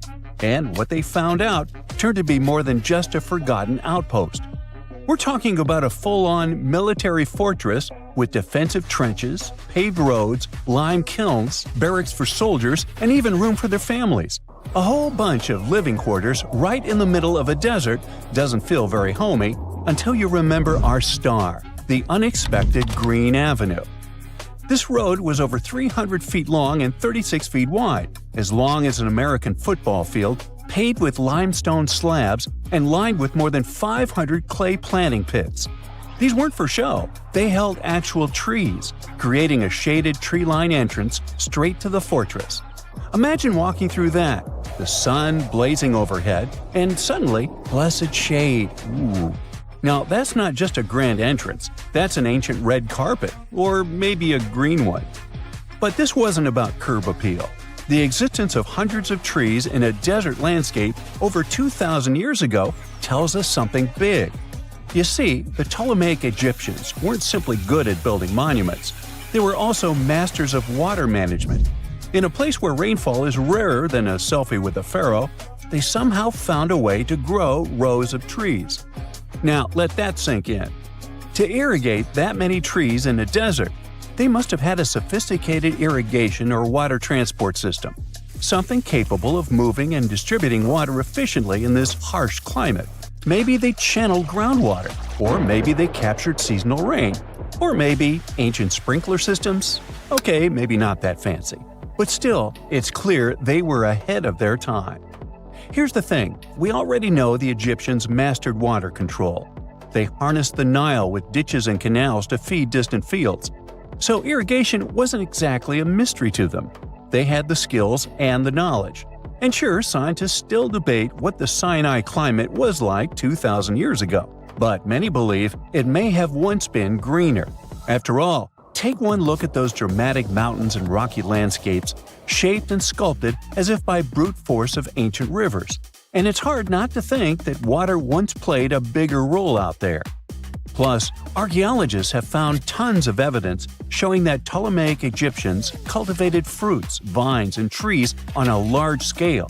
In other words, growing a forest in a desert might feel wild to us, but to them, it was just another Tuesday. And now, this Green Avenue is making archaeologists wonder, what if similar irrigation systems were used elsewhere, say for transporting the enormous stones used to build the pyramids? There's already a theory that ancient rivers or human-made canals help move those stones. And the Tel Abu Saifi discovery? Well, it might just be the missing puzzle piece. This isn't just a dream. Back then, rivers were like highways, power grids, and cargo trains of the ancient world, all rolled into one.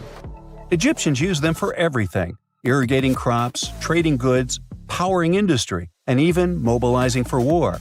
If you were doing something important, odds are it involved a river. But wait, it gets even better. Excavations revealed deep defensive trenches, like ancient moats, dug more than 6 feet deep around the fortress. Those weren't just muddy ditches. They were part of an elaborate defense system designed to be filled or bridged to control access. Think of it as ancient Egypt's version of a retractable security gate, minus the hydraulics. And while the trenches were keeping intruders out, life inside the fortress was bustling. Remember how we said archaeologists had found military housing units?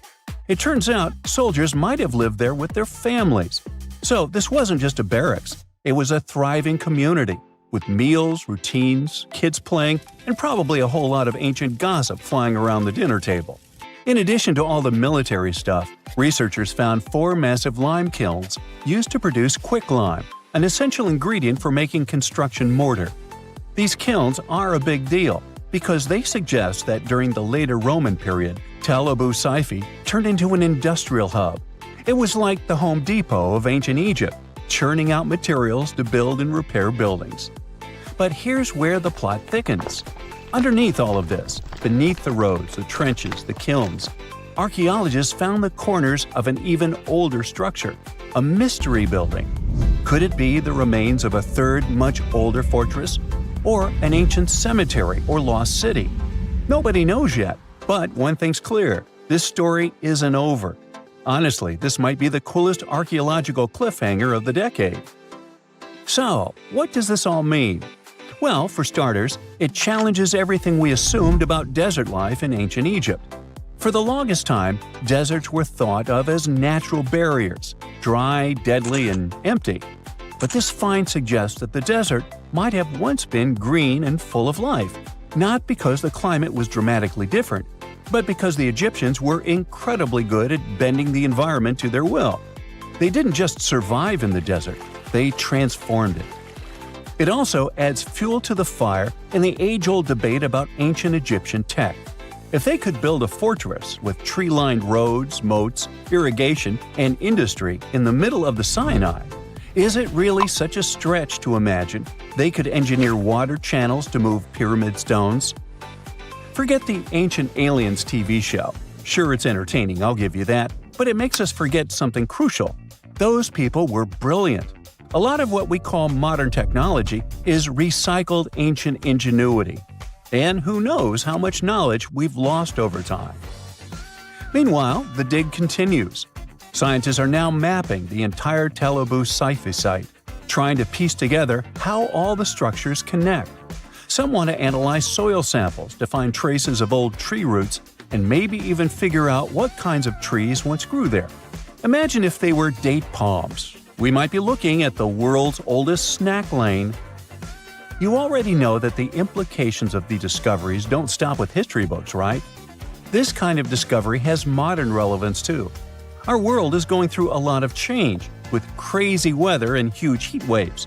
So maybe we should be asking, what can we learn from ancient civilizations that once made the desert bloom? If nothing else, Tel Abu Saifi reminds us that the ancient Egyptians were more than just pharaohs, pyramids, and mummies. They were visionary planners, eco-architects, and straight-up problem solvers. They didn't wait for nature to hand them what they needed. They engineered it. And thanks to discoveries like this, we're getting a clearer picture of just how advanced and, frankly, how cool ancient Egyptian civilization really was. So next time someone tells you deserts are just empty wastelands, you can hit them with this fun fact. Over 2,000 years ago, in the heart of the Sinai Desert, there was a fortress with a tree-lined avenue, moats, military housing, an industrial center, and even a secret underground structure. Take that, sand dunes! Who knows what else is still buried out there, waiting to rewrite history? X-rays are a type of invisible radiation that can pass through our bodies and objects. They're very important in the field of medicine because they allow doctors to see inside our bodies without having to perform surgery. Now, let's dive into how X-rays work. They're a kind of electromagnetic radiation, just like light or radio waves. However, they have much higher energy than light, which makes them able to go through objects that light cannot. Imagine you have a powerful flashlight. If you try to shine it through a wall, the light won't go through because the wall is too thick. But these rays have enough energy to go through walls and even our bodies. The discovery of X-rays happened by accident in the late 19th century. A scientist was experimenting with cathode rays, which are a type of radiation. He was working in his lab and noticed that a nearby fluorescent screen started to glow, even though it was not directly exposed to the cathode rays. He realized that something invisible was causing the fluorescence, and he named it X-ray, because X is the mathematical symbol for something unknown. He continued experimenting with such rays and discovered that they could pass through many objects, like flesh and bones. but not through denser materials like metal. He also found that X-rays could create images on photographic plates, just like a camera takes pictures. The way this works is quite fascinating. Imagine you're standing in front of a bright light and you hold your hand in front of your face. Your hand blocks the light and you can't see through it. But if you place a sheet of tissue paper in front of your hand, some light will pass through, and you'll be able to see the outline of your hand. X-rays work in a similar way. When a doctor wants to take an X-ray of a part of your body, they will ask you to stand or lie down next to a machine. This device has a special plate that can capture the image. Let's say the doctor wants to further examine your arm. They will place the X-ray plate on one side of your arm and the machine on the other side. Then, the machine will produce a controlled burst of X-rays that pass through your arm. Remember how we talked about the tissue paper allowing some light to pass through? Well, in this case, some of those X-rays will go through your arm, while others will be absorbed or blocked by the denser parts of your body, like bones. The plate captures the X-rays that pass through your arm, and it creates an image. This image shows the bones and other structures inside your body, allowing the doctor to see if there are any problems or injuries. Now, you might be wondering why X-rays can pass through some things but not others. It has to do with the density and composition of the objects. Denser materials like bones absorb more X-rays, so they appear white in the image. So when you look at the result, you'll see your bones as white shapes. Other tissues like muscles and organs are less dense and allow some of those rays to pass through, so they appear as gray shadows. What if I told you there's a whole new way you can peek inside objects, but without using X-rays? I'm not talking about magic powers. Take a comfortable seat while I explain what mutography is. This fascinating scientific technique allows us to see inside objects and even beneath the Earth's surface using a special type of particle called a muon. These elementary particles are very similar to electrons, but they're much heavier. They are created high up in the Earth's atmosphere when cosmic rays, which are particles coming from space, collide with the air molecules. Now, muons are special because they can pierce through different materials. They can pass through rock, soil, and even buildings. Scientists realized this potential back in the 1950s when they were studying cosmic rays and noticed that some of the particles could pass through thick materials. The first muography experiments took place in the 60s.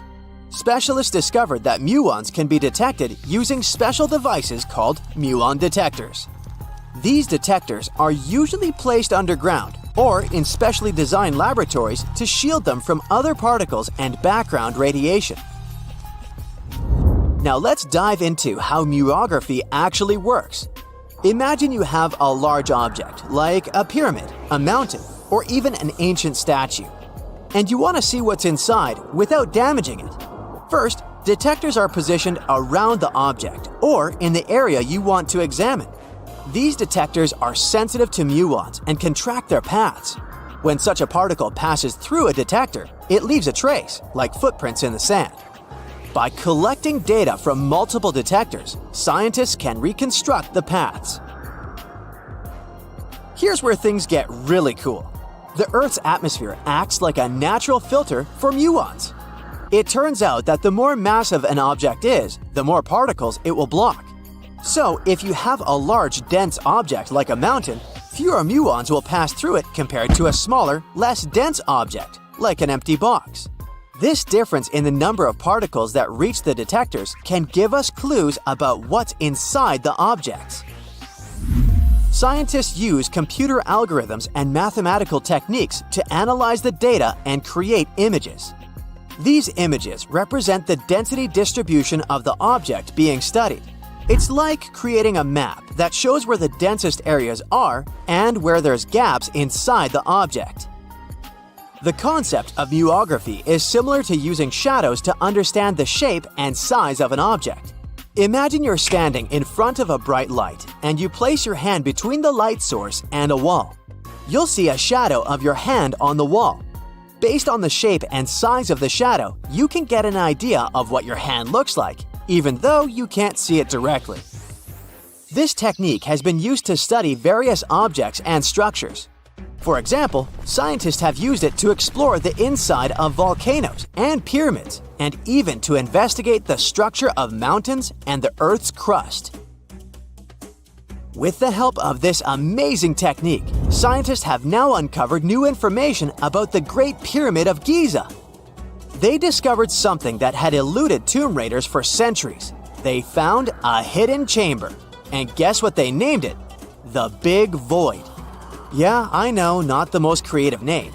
They even used 3 different muon detection techniques just to be super sure that it was indeed a big, mysterious void inside the grandest pyramid of them all. Once news got out about this mind-boggling discovery, Egyptian authorities couldn't resist the temptation to explore further. So, they brought in an endoscope camera to confirm the existence of this epic void. So, they inserted a camera through one of the openings underneath the entrance, and voila! It revealed a corridor. More so, the corridor had a chevron ceiling. I can't help but imagine the ancient Egyptians using it as a cool dance floor. Another team of scientists decided to take another shot at scanning this newfound void. According to them, the Great Pyramid of Giza is a pioneer in the pyramid game. It used a technique called chevron to cover internal structures and keep them from collapsing. Now, why did the ancient Egyptians build this corridor and the grand void it leads to? One theory suggests that the corridor was built to relieve pressure inside the pyramid. Another theory says that the void could be a result of the pyramid's construction process. It could have been an internal ramp used to move roof blocks into position, and then it was left there or filled loosely with rubble. According to other enthusiastic explorers, there might be another burial chamber waiting to be discovered. They believe that the pyramids were built with a dash of randomness in the construction process. As the builders worked their magic, they realized that some chambers wouldn't be able to handle the weight of a majestic sarcophagus. So they made adjustments on the fly, creating new plans as they went along. If there's a question that still baffles archaeologists to this day, it's this one. How did the ancient Egyptians build those magnificent pyramids? As far as we know today, their resources were quite limited, especially in terms of tools and building materials. We still don't have a fully satisfying answer, but hey, we've got some pretty amazing theories worth considering. The leading contender among these theories involves the clever Egyptians employing a sneaky strategy. Now picture this. They constructed a slanted and curving mound made of bricks, earth, and sand encircling the pyramid to be. As the pyramid grew taller and taller, they simply increased the height and length of this wacky structure. It's like they were playing an ancient game of Jenga. Now, how did they get those massive stone blocks up there? Well, according to the legendary ancient Greek historian Herodotus, they used sleds, rollers, and levers. It sounds like they turned construction into a supersized game of tug-of-war. And guess what? Herodotus also claimed that the Great Pyramid, you know, the one from Giza, the granddaddy of them all, took a whopping 20 years to build. There's more. Herodotus also dropped a mind-boggling number on us. 100,000 men were supposedly involved in this pyramid extravaganza. Did they hire the entire Egyptian population? Well, it might not be as far-fetched as it sounds. These men were probably mostly farmers, so they probably focused on the pyramids when there wasn't much work to be done in the fields. You know, like during the flood season of the Nile River. Obviously, specialists in the archaeological community had something to add to this theory. By the late 20th century, they discovered some evidence that suggests the workforce might have been smaller and more permanent than previously thought. Instead of a massive army of 100,000 pyramid builders, they proposed that a modest crew of around 20,000 workers, accompanied by support personnel like bakers, physicians, and even spiritual leaders, could have gotten the job done. There was also this theory that claimed that the pyramids were actually built from the top downward. It suggested that these colossal structures were nothing more than isolated hills used as quarries. The stones were supposedly drawn from these hills, and over time, competing engineers took charge and transformed them into the iconic pyramids we know today. Now, before you dismiss this theory as a wild fantasy, some folks thought it wasn't completely crazy. After all, there are instances where isolated hills exist, so maybe this theory had a tiny glimmer of truth. Whether it involved ramp building or ingenious work schedules, one thing is clear: those pyramids have definitely left their mark on history and on our imaginations. Now, speaking of ancient Egyptian mysteries, there's this gigantic unfinished obelisk sitting in ancient Egypt, and scientists are trying to figure out how it was shaped. Now, some people suggest that our industrious ancestors used handheld pounders to get the job done. One expert has a different take on the matter, though. He argues that if we take a closer look at the pattern left behind by the shaping tool, we'll notice something peculiar. The walls of the trenches surrounding the obelisk display a neat and even pattern, which is pretty unlikely if they were pounded away by mere mortal hands. According to this expert, those horizontal striations are usually the result of a tool that takes breaks while removing material, leaving its mark on the surface. But wait, there's more. Imagine the tool being rocked back and forth against the trench walls, clearing away the waste to keep the trench from narrowing. Well, in that case, the tool might have left some funky horizontal striations where it was pressed against the sidewall. This sounds like some fancy technology at play, don't you think? And guess what? The dynastic Egyptians probably didn't have access to that kind of know-how. Another famous Egyptologist from way back also uncovered a bunch of core drills during his adventures. Although the actual drill bits are missing, his collection houses these particular core remnants made of limestone, alabaster, and even granite. These constructions aren't the only amazing thing the ancient Egyptians left behind, though. As it turns out, the Egyptians were the genius minds behind the creation of the handheld mirror. Yeah, that little mirror you use every day to check yourself out. But here's the twist. These mirrors are like pieces of art. They were decorated with inscriptions and figures. But that's not all. The Egyptians had a serious concern with their appearance. They knew the importance of personal hygiene and looking fabulous. So, in their quest for pearly whites, they invented toothbrushes and toothpaste. Dental problems were pretty common back then, and their smiles weren't exactly all white. Dentistry wasn't their strongest suit, you see. Maybe their minds were distracted by all that pyramid building. So that doesn't mean those ancient toothpaste recipes weren't amazing. One delightful concoction included rock salt, mint, dried iris petals, and pepper. Some brave dentists in the 21st century tried it out, and it worked pretty well. Ground-up ash was also used in another recipe to create a tooth cleansing paste. Mint was missing, so that didn't do much for their breath. That's when the genius Egyptians came up with the world's first breath mints. They made tablets from heated spices like cinnamon, and they mixed it with honey. Now, let's shift gears to home decor, Egyptian style. They surely took ornamentation to the next level. While the concept of decorating furniture started in Mesopotamia, the Egyptians cranked it up a notch. They went all out with different colors of ink and even developed various weights of paper.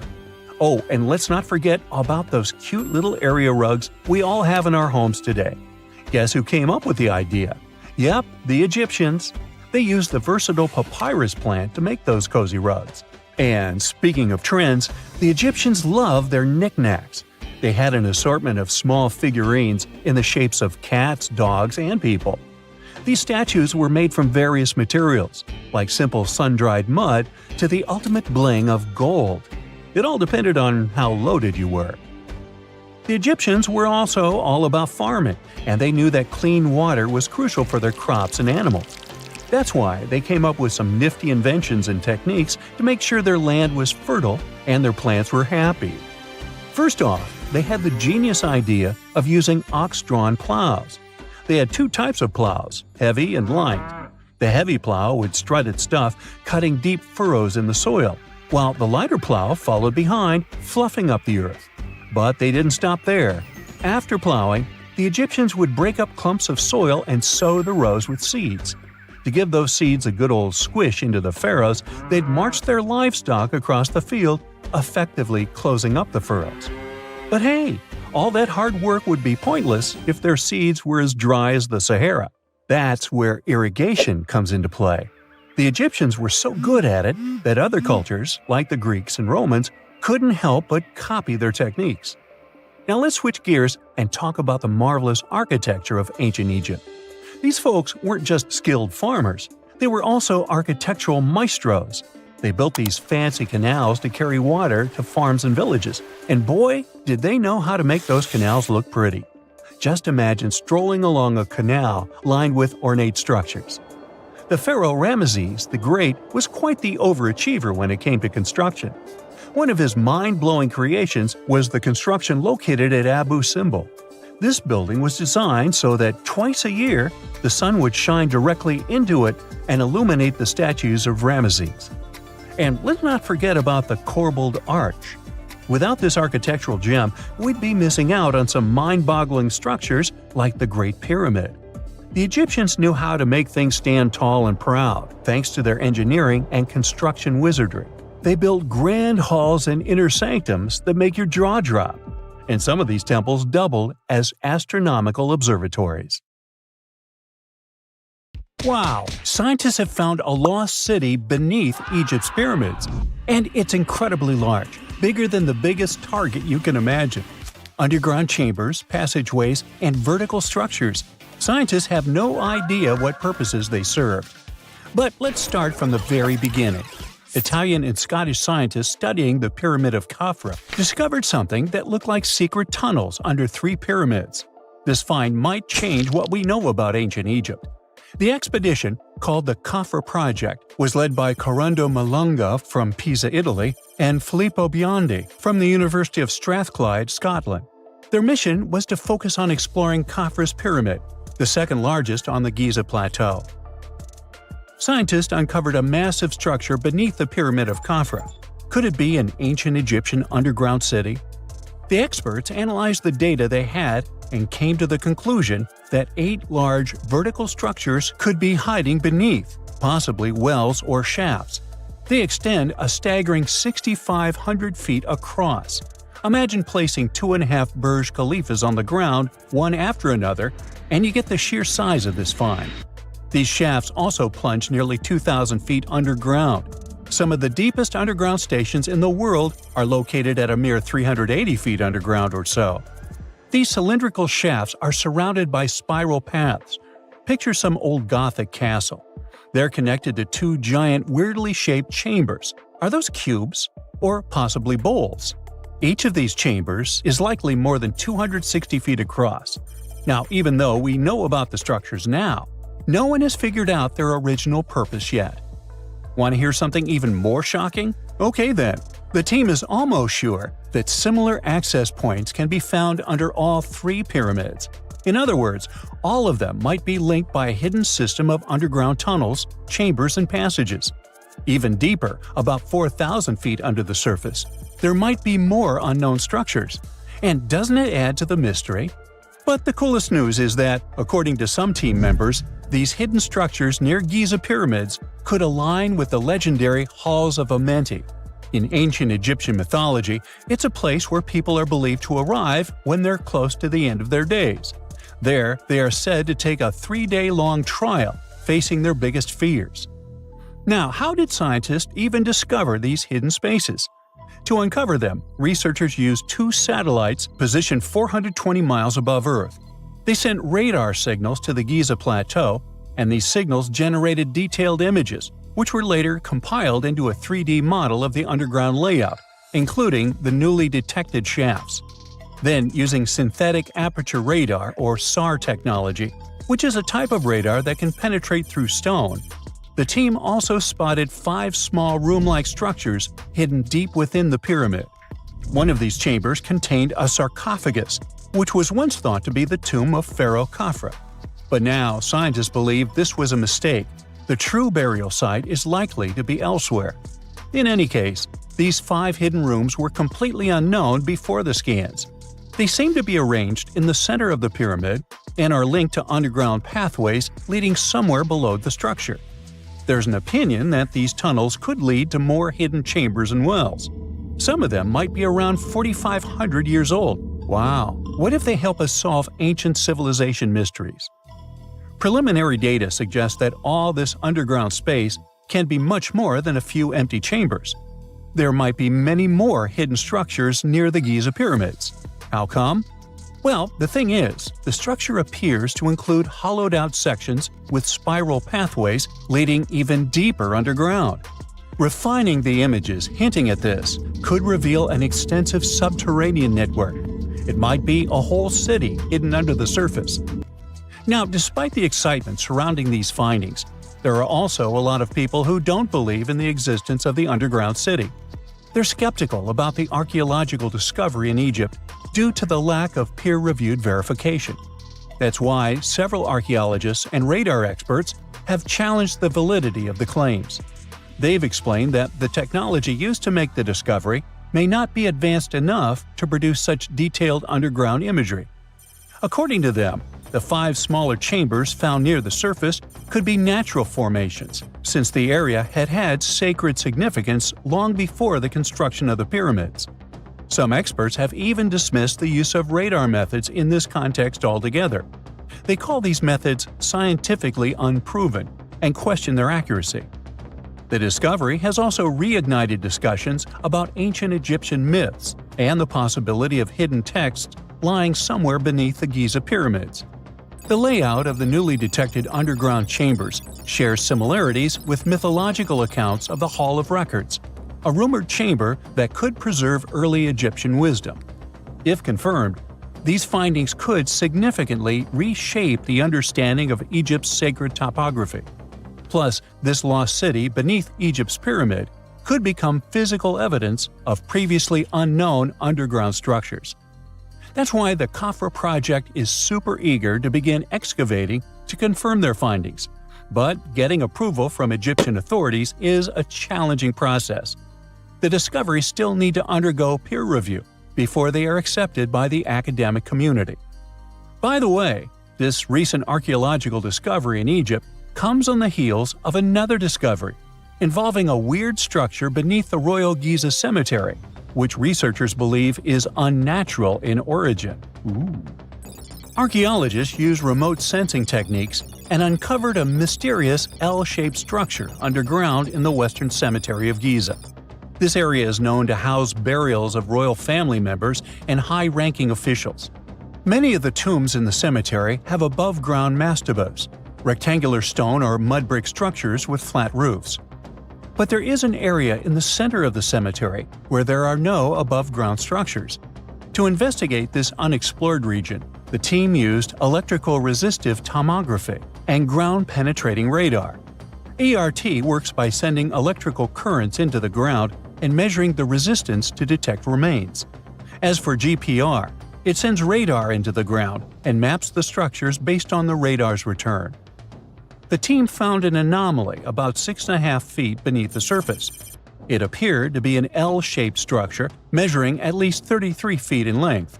The readings suggested that the structure had been backfilled with sand after its construction. This made the team hypothesize that it could be a mix of sand and gravel, or possibly an air void. This anomaly was classified as a highly resistive structure, which meant it didn't occur naturally. Motoyuki Sato, the study's lead author and professor at Tohoku University in Japan, claims that the structure is not a natural formation due to its sharp shape.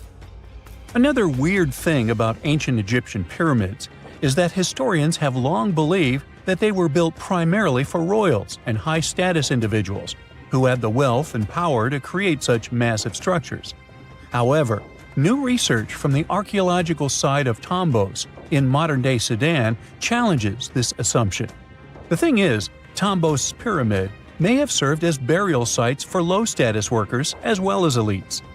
The hard-working members of ancient communities may have found their last resting place in some of the most visible monuments, including the pyramids. Located along the Nile River in the ancient region of Nubia, Tombos became part of Egypt after its conquest of the area around 1400 BCE. That's when Egypt established the site to strengthen its colonial control. Workers at Tombos built pyramids, but those were much more modest than the famous pyramids of Giza. The research team reanalyzed 110 human skeletons from tombos, originally studied in 2012. In particular, they examined the entheses, the areas where tendons and ligaments attach to bones. Such an analysis can give us insights into the amount of physical labor a person performed. When someone does hard labor, their bones often develop distinct crests and ridges at these attachment points due to the stress on the tendons and ligaments. And while some skeletons showed little change in their entheses, suggesting they belonged to individuals from the upper classes, others showed more serious changes.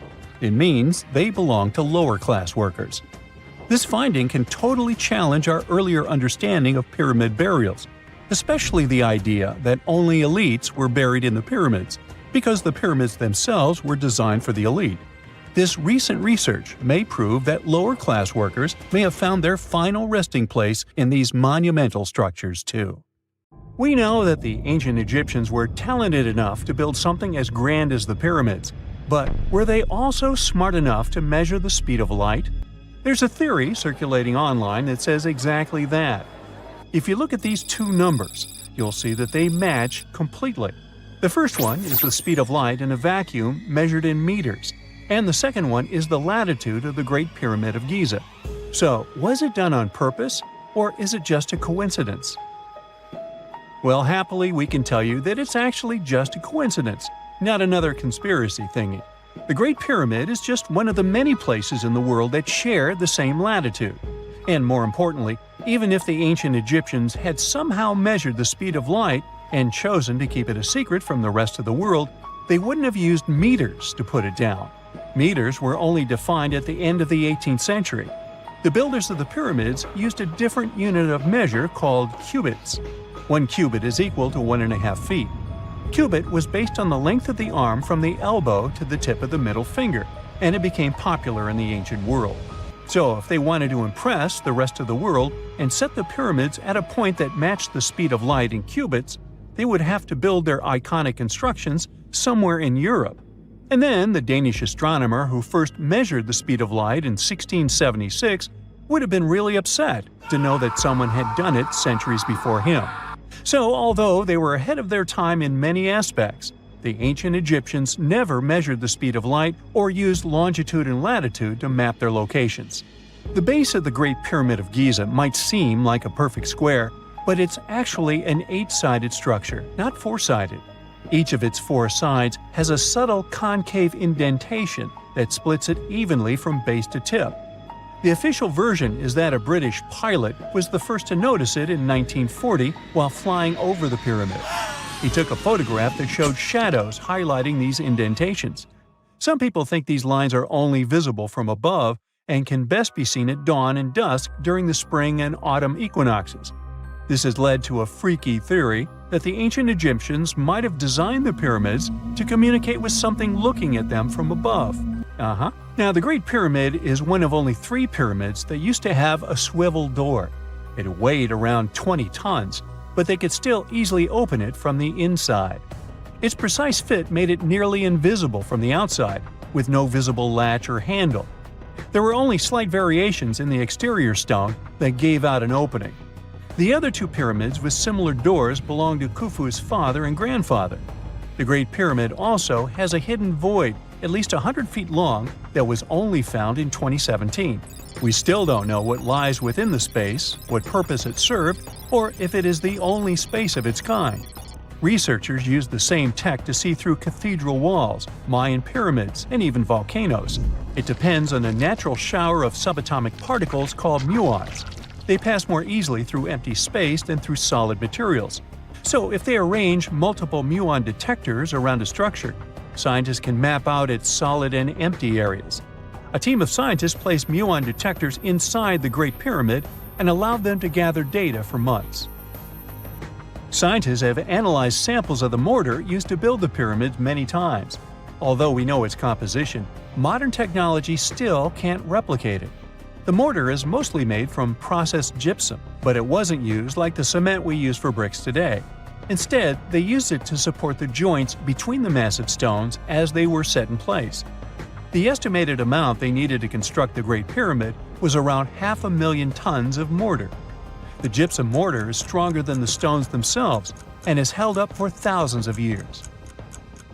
Now, all four sides of the Great Pyramid are aligned with the cardinal points – north, south, east, and west. According to geologist and engineer Glenn Dash, the alignment is accurate to within 4 minutes of arc, or 1/15th of a degree. The architects managed to achieve this without modern tools like drones, blueprints, or computers. Many researchers try to explain this construction miracle. Maybe they used the pole star or the sun's shadow. Dash recently proposed a new, simpler idea. The Egyptians might have used the autumnal equinox to align the pyramids. It happens twice a year when the Earth's equator passes through the center of the sun's disk, making day and night nearly equal in length. To test his theory, Dash conducted an experiment on the 22nd of September 2016, the first day of the fall equinox. He used a special rod the Egyptians had to cast a shadow and tracked its tip at regular intervals, forming a smooth curve. By connecting 2 points of the curve with a taut string, he created an almost perfect east-west line. Dash noted that on the equinox, the shadow's tip runs in a straight line, nearly perfectly east-west, and with a slight counterclockwise error. There's a similar error in the pyramids. Although his experiment was conducted in Connecticut, Dash believes that the same method would work in Egypt. All the ancient Egyptians needed was a clear, sunny day. They could determine the fall equinox by counting 91 days from the summer solstice. But they left us few clues, and no engineering documents or architectural plans have been found that explain their methods. So they might have mapped shadows, but it's not definite. Now, scientists have long wondered how heavy stone blocks were carried to the pyramid sites, and they might finally have an answer. A research team from the University of North Carolina, Wilmington, has discovered that 31 pyramids are likely to have been built along a long-lost ancient branch of the River Nile. It's now hidden under desert and farmland. For many years, archaeologists have thought that ancient Egyptians must have used a nearby waterway to transport materials, equipment, people, and whatever else they needed to build the pyramids on the river. But up until now, they weren't certain of the location, shape, size, or proximity of this waterway to the site of the pyramids. The group of researchers used radar satellite imagery, historical maps, geophysical surveys, and sediment coring to map the river branch. They believe it was buried by a major drought and sandstorms thousands of years ago. The team managed to go below the sand surface and get images of some hidden features thanks to radar technology. They found hidden rivers and ancient structures running at the foothills of where most of the ancient Egyptian pyramids lie. The discovery of this extinct river branch helps explain the high pyramid density between Giza and Lisht, in what is now an inhospitable area of the Sahara Desert. Now, Egypt isn't the only country with the most pyramids in the world. The champion's title here goes to its southern neighbor, Sudan. It has between 200 and 255 pyramids, compared to Egypt's measly 138. They were built by members of the Kingdom of Kush, an ancient civilization that ruled the lands along the Nile River many years ago. They started erecting pyramids around 500 years after the Egyptians had stopped doing it. Their pyramids are much smaller than the Egyptian ones, but were built for the same purposes. Archaeologists are still working to find out how the pyramids in the Sudan were built, how long it took to complete them, and what happened to their society. Most people know that pyramids were built as grand tombs for the pharaohs, designed to ensure they had a smooth journey to the afterlife. The Great Pyramid of Giza, for instance, was constructed for the pharaoh Khufu.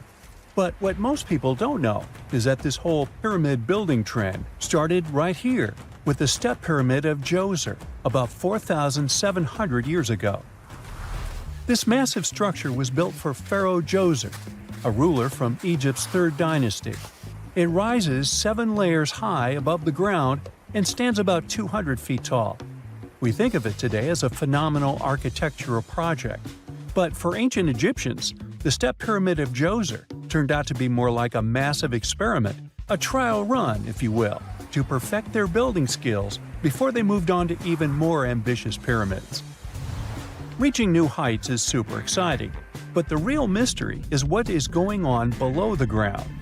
In this pyramid's underground labyrinth, there is a network of tunnels stretching about 3.5 miles long. And some researchers believe these tunnels might have been part of a sophisticated water system that could completely change what we think about pyramid construction. Let's talk about this massive complex located in Saqqara. Surrounding the pyramid, there's what's known as a dry moat, a continuous trench that is up to 164 feet wide and almost 2 miles long. It forms a sort of rectangular shape around the pyramid. This trench has an average depth of about 65 feet. Now, if you were to add up all the earth and rock they dug out to create this moat, it would be about 10 times the volume of the step pyramid itself. For the longest time, people just assumed this trench was nothing more than a huge quarry, a place where they dug up stone and clay to build the step pyramid. Makes sense, right? But when you take a closer look, it doesn't add up. The trench is too narrow and deep to be practical for mining, and its layout doesn't match anything we know about ancient Egyptian quarrying methods. Plus, some sections of the trench are actually covered with a rocky ceiling, which would have made it nearly impossible to use as a quarry. Another theory suggests that the dry moat had some kind of spiritual significance. Maybe it was a sacred place, where souls of nobles gathered to serve the late king in the afterlife. There are even niches in the walls that work as a hint at this spiritual function. But most researchers believe that this purpose likely developed much later, long after the complex was built for Djoser. So, what was the moat really designed for? In 2020, a researcher came up with a pretty intriguing idea. It is possible that this trench was actually designed to collect and manage water, especially after heavy rainfalls. Now, that makes sense when you consider the location. The moat sits in an area that could easily have been flooded by runoff water from nearby plains. This could also explain why the trench wasn't used for new graves until much later when the climate became drier and less prone to flooding. The story becomes even more intriguing as this trench appears to be part of a larger, more complex hydraulic system within the Djoser complex. It is like the trench has several compartments, carefully carved out of the rock and connected by tunnels. These compartments likely served as a part of a water treatment system, where water would flow from one compartment to the next, getting cleaner as it moved along. Now, here is where things start to tie into the pyramid itself. The Djoser complex has a series of underground shafts, and some researchers think that water from the moat's deep trench might have been used to power a hydraulic lift system, and this giant water-powered elevator could have been used to raise the heavy stones needed to build the pyramid. It worked like a volcano, but instead of lava, water did the heavy lifting. Imagine a big deep hole in the ground at the center of the pyramid site. Inside this hole, there was a huge wooden platform, kind of like a giant raft that could move up and down. When the workers wanted to lift a heavy stone, they would fill the hole with water. As the water rose, the wooden platform started to float up, carrying the stone with it, almost like a giant water-powered elevator. When the stone reached the right height, the workers slid it off the platform and onto the pyramid.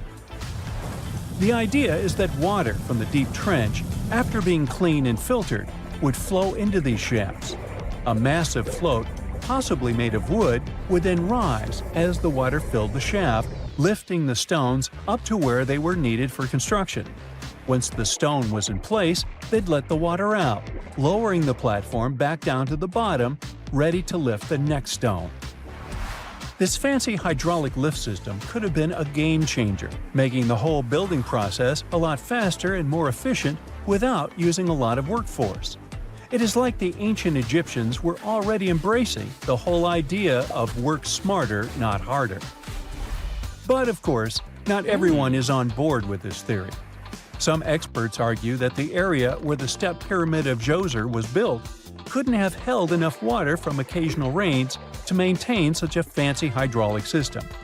The main theory suggests that, in the past, there might have been some kind of lake nearby that would have filled up after a period of rain, and this lake could have supplied water to the complex's hydraulic system. but there is no mention of such a lake in any ancient Egyptian writings. So it might be more of a what-if situation than a reality. And then there's the issue of the hard work itself. Remember when I said this method could have allowed the ancient builders to raise stones with far less effort? Well, that might not be entirely true. According to some experts, just building this hydraulic device would have required a lot more heavy work than simply moving the stone blocks using good old-fashioned manpower. And let's not forget, the step pyramid of Djoser is like a baby pyramid compared to those that came later. The stones used for Djoser's pyramid weighed, on average, about 660 pounds each, which is nothing compared to the more than 2.5-ton blocks used later for the pyramid of Chephren. If this cool water lift theory gets completely ruled out, we still need to explain how this pyramid was built in the first place. To answer that, we need to rewind a bit and talk about the original plans. See, before Djoser's tomb became a pyramid, the idea was to construct a simple mastaba. This type of tomb was pretty common in earlier periods, a flat-roofed, rectangular structure with sloping sides. But after the original mastaba was finished, they decided to expand it a bit by adding more layers on top. And then they added even more layers, until the construction reached 6 distinctive steps, each one smaller than the previous. And they probably did all this by raising those heavy stones using ramps, not a water-powered elevator. There is still so much we don't know about the step pyramid of Djoser. More research is definitely needed to fully understand how this system worked, or if it even existed at all. But the idea of using water to help build the pyramid adds a whole new layer to our understanding of ancient Egyptian engineering. It's a powerful reminder of just how clever and resourceful those builders were, using the natural landscape and the power of water to create one of the most iconic monuments in history. Secant, cosine, tangent, sine, 3.14159. Yeah, that was the cheer we heard coming from the trigonometry club back in the day. For the rest of us in math class, terms such as sine, tangent, and pi were just bewildering. Who invented these and why? Was their only purpose to make it harder for students?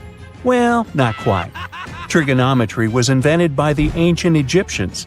They needed this knowledge to construct pyramids, and they did a pretty good job too. The Great Pyramid in Giza still stands today, some 4,500 years after it was built. No recalls either. So let's get out of that classroom and on a journey through time to reveal the secrets behind the ancient Egyptians' precision. Here you are, standing on the Great Pyramid's construction site, some 9 miles from Cairo. Well, the city still isn't there, as you're surrounded only by the desert and teams of construction workers. They're transporting large stone blocks weighing 2.5 tons each. They're inside a wooden sled that sits on large rollers. A crew of 8 men rolls these blocks along the ground. You immediately think of the rollers on a supermarket cash register. The principle is exactly the same, but the scale is greater, much greater. Scientists estimate that the Egyptians used 2.3 million such blocks in the Great Pyramid alone. And the block in front of you is one of the lighter ones. The heaviest of them weighed up to 15 tons. But where did all these blocks come from? Most of them originated from quarries around Giza. It's not that impressive, you think, but wait until you hear how ancient engineers transported the granite used in construction over 500 miles to the pyramid. There were no railways or highways back then, but the mighty Nile was always there.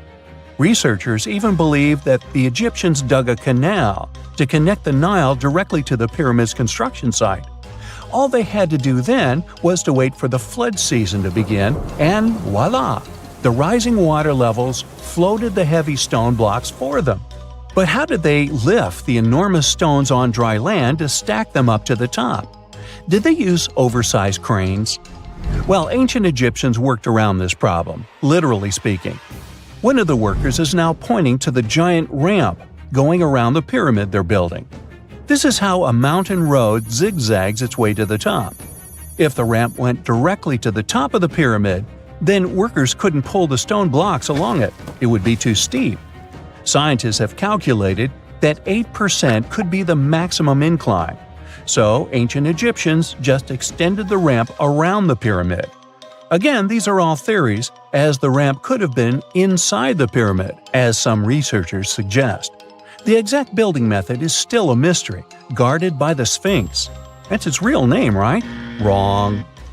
As the Great Sphinx is just the statue's alias. You know, the name writers take when they want to hide their true identity, or a singer's stage name. The Sphinx's real name, translated from Egyptian, means Horus in the horizon. That was the name for the Egyptian deity of the sky. The trail of mystery doesn't end there. As a man walks past you with a bucket of paint, he's going to add a touch of color to the Great Sphinx. Researchers found specks of this red color next to its ear. That was some strong paint, as it survived for thousands of years. You are now standing straight in front of the Sphinx. You look up.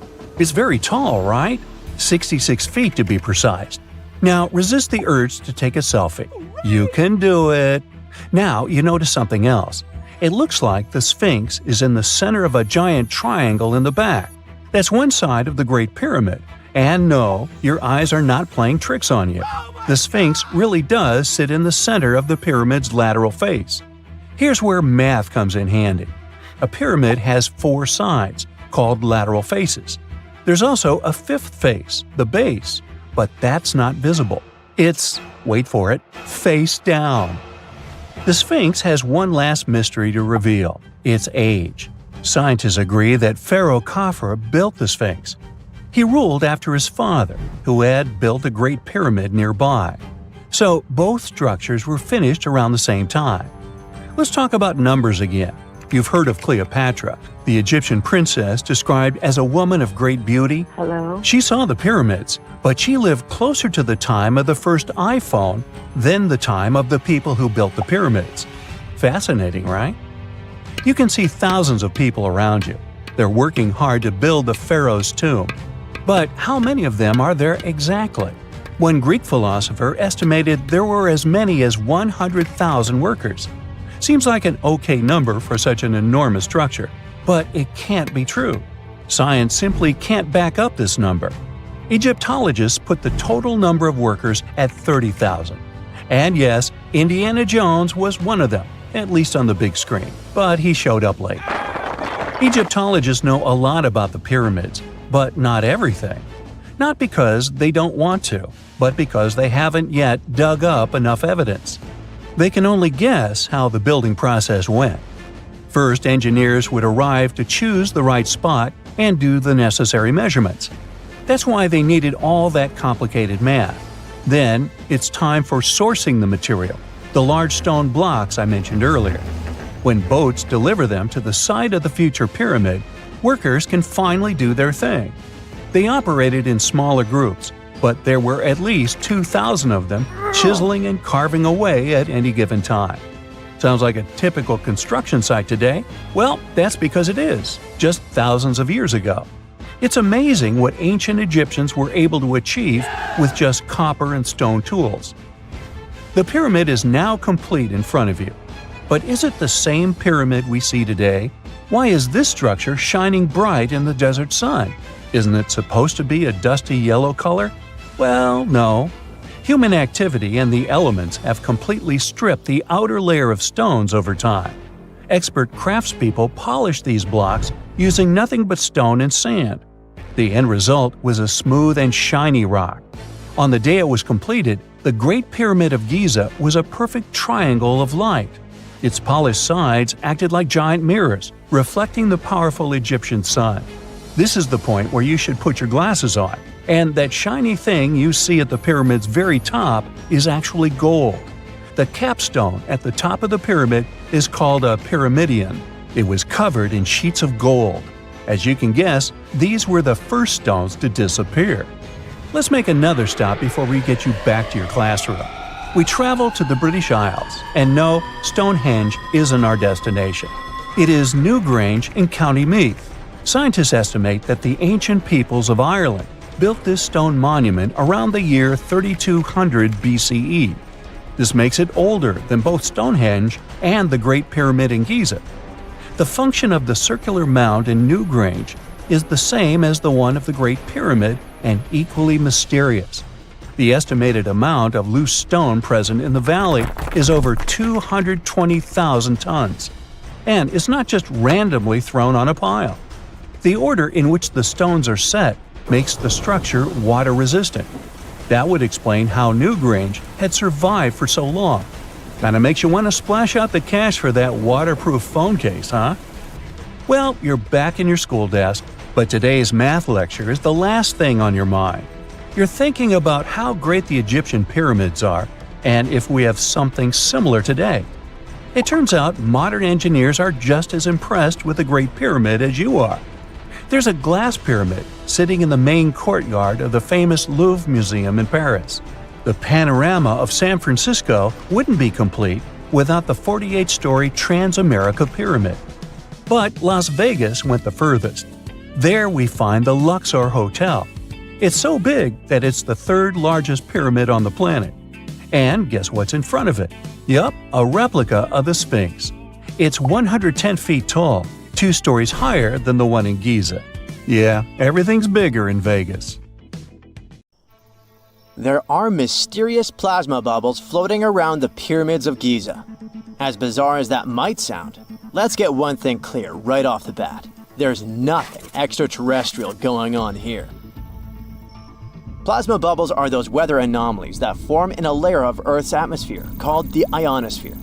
This is an invisible layer surrounding our planet that stretches roughly from 50 to 400 miles above Earth's surface, right at the edge of space. In this layer, the sun, being the giant hot power that it is, basically cooks gases, splitting them into electrically charged particles called plasma. Here's where it gets interesting. At night, especially near the equator, these charged particles get disturbed, and when a bunch of them suddenly vanish at the same time, it forms what we call a plasma bubble. Imagine it like a big empty pocket where the plasma is missing or its quantity is lowered. But it's only considered a plasma bubble if this phenomenon occurs on a large scale, typically around 62 miles in size. If you're already packing your suitcase for Egypt and have put binoculars to look at the tips of the pyramids, I'm sorry to say that we can't see these plasma bubbles with the unaided eye. It's all happening way above our heads, completely invisible to us. Scientists need to use special equipment, like the Latitude Long-Range Ionosphere Radar, or LARID, to detect these bubbles. This advanced technology helps researchers track and observe the movement and formation of plasma bubbles in real time. This formation, by the way, can be triggered by solar storms. That brings us to November 2023, when an impressive solar storm occurred.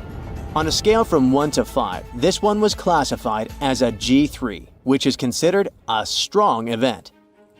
Solar storms occur when sunspots are basically cooler, darker areas on the sun's surface, release bursts of energy into space. These flares triggered several geomagnetic storms on Earth. While this might sound like doomsday stuff, it didn't disrupt our daily lives too much.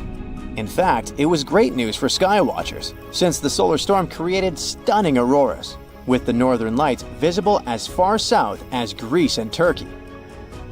But this particular storm in 2023 also had another interesting consequence.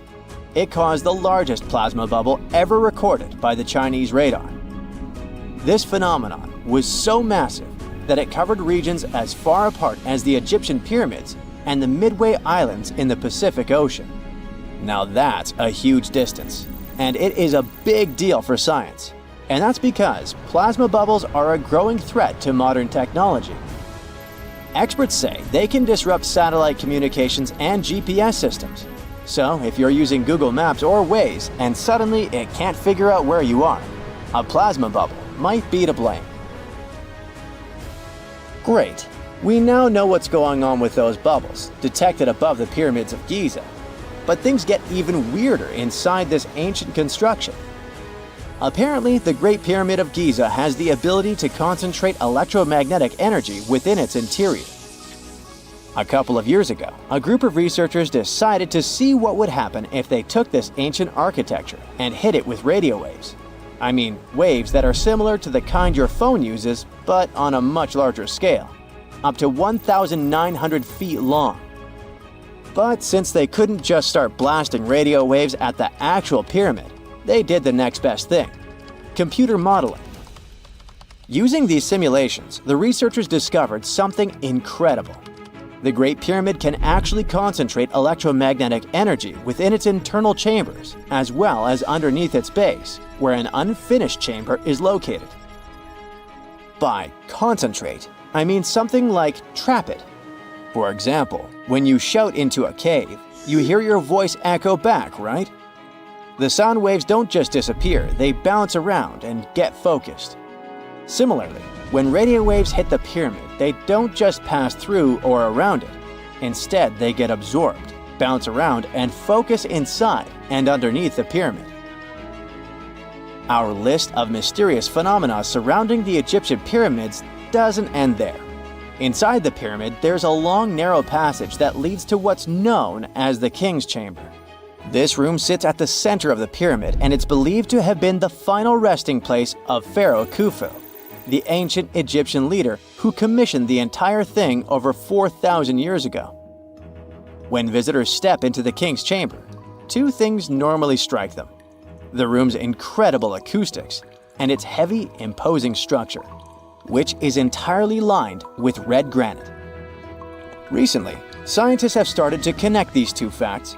Some researchers now believe that the King's Chamber might be able to catch or pick up sound energy generated from other parts of the pyramid.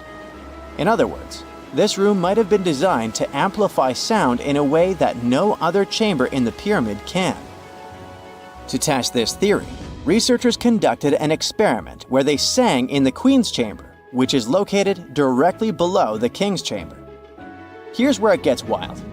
The music couldn't be heard in the lower underground rooms of the pyramid, but it sounded loud and clear in the King's Chamber. One possible explanation for this is the type of stone used in the King's Chamber: pink granite. Granite is known for its piezoelectric properties, meaning it can absorb energy from its surroundings, like sound vibrations, and convert it into electrical energy. This suggests that the chamber's unique acoustics might be due to more than just the shape of the room. It could be that the granite itself plays a role in amplifying and concentrating sound waves. According to scientists, these discoveries open up a whole new field of research into the pyramid's potential. Could the ancient pyramids have somehow harnessed the energy created by sound waves, or even Earth's natural vibrations? It might sound far-fetched, but considering the granite's piezoelectric properties are well documented in modern science, it's not entirely impossible. Who knows? Maybe we've only just scratched the surface of what the pyramids were truly capable of. Speaking of just scratching the surface, there's even more to think about, like how the pyramids ended up in such a perfect location. It seems the builders lined up the Great Pyramid with the cardinal points, meaning its sides are almost perfectly aligned with the four main directions: north, south, east, and west. There are many theories about how they did it, but one study suggests that Egyptians might have used the fall equinox to achieve this perfect alignment. During the equinox, the sun rises and sets directly in the east and west. It probably made it easier for builders to use the sun's position as a guide. By watching the sun during this time, they could make sure the pyramids were positioned just right. If we think about all these strange things about the pyramids, I mean their perfect alignment, the ability to concentrate radio waves, and the materials used in the chambers that might generate electrical energy, could the real purpose of the pyramids actually be much more complex than just being tombs? Well, Nikola Tesla thought so. It is said that the famous inventor and engineer was kind of obsessed with the Egyptian pyramids, and he wondered if they might actually be giant energy transmitters. He believed the shape and position of the pyramids could help them function as huge generators, capable of producing free, limitless energy. Some researchers agree with Tesla and believe that these massive monuments might have been designed as giant power plants.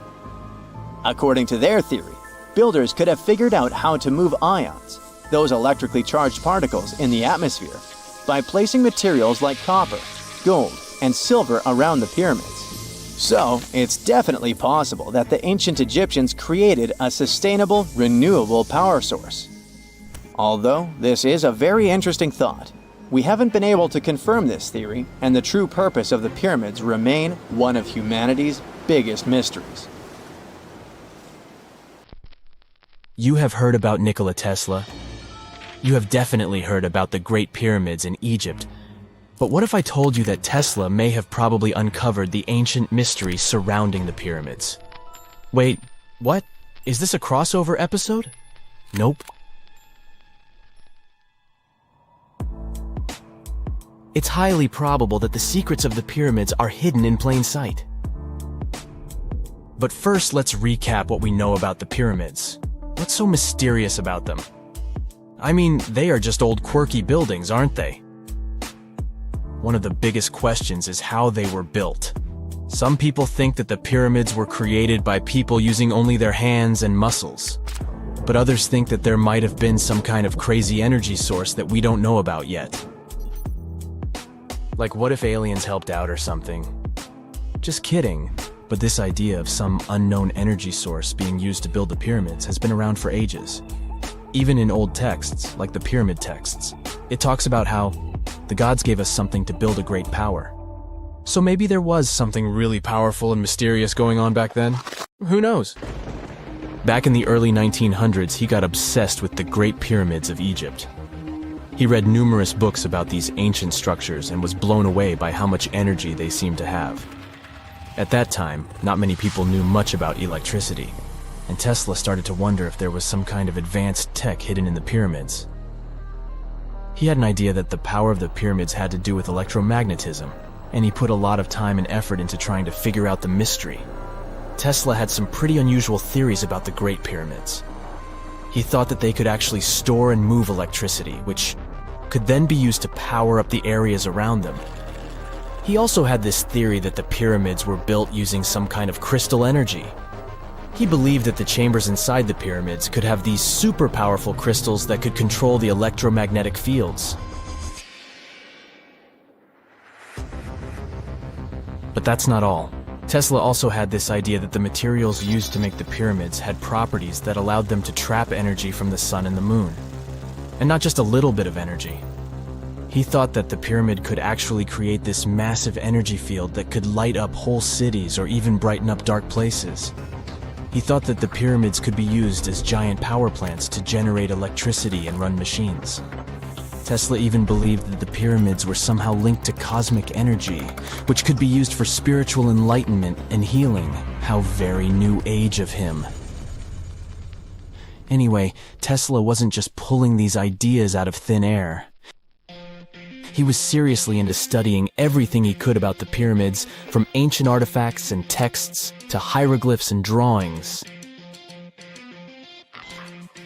And he came up with this idea that the pyramids were designed to be energy amplifiers, and some kind of unknown energy source was used during their construction. Some people thought Tesla was eccentric for coming up with these theories, but his ideas have actually had a huge impact on the way we think about the pyramids today. Researchers and scholars have been digging into his theories for years and using them to uncover some of the biggest mysteries surrounding these ancient structures. For example, recently scientists have used theoretical physics to investigate how the Great Pyramid of Egypt would react to certain radio waves. They found out that if the radio waves were a certain length, the pyramid could concentrate the energy inside its rooms and focus it under its base. The scientists did lots of calculations to figure this out. They first thought about what radio wavelengths would work best. Then they made a model of how the pyramid would react to the waves. They figured out how much of the energy from the waves would get absorbed or spread out. Lastly, they checked how the energy would move around inside the pyramid when the waves hit it.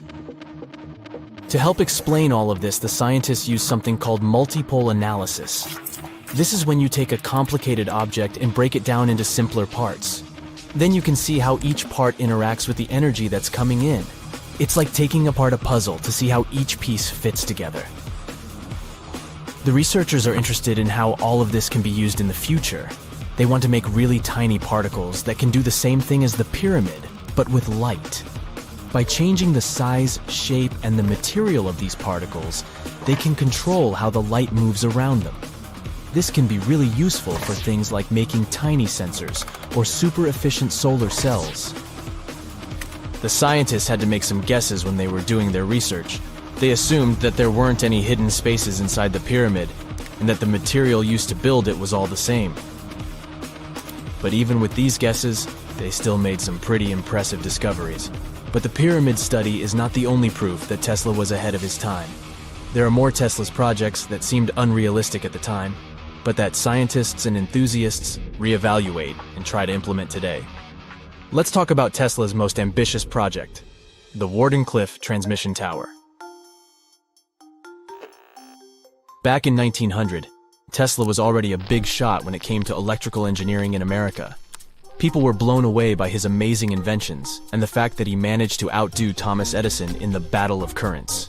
However, Tesla wasn't content to rest on his laurels. He decided to embark on his most ambitious project yet, the transmission tower at Wardenclyffe.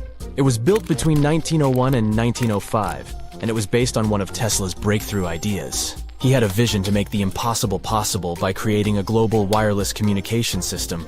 It would use Earth itself as a conductor, transmitting music, news, stock market reports, secured military communications, and even facsimile images.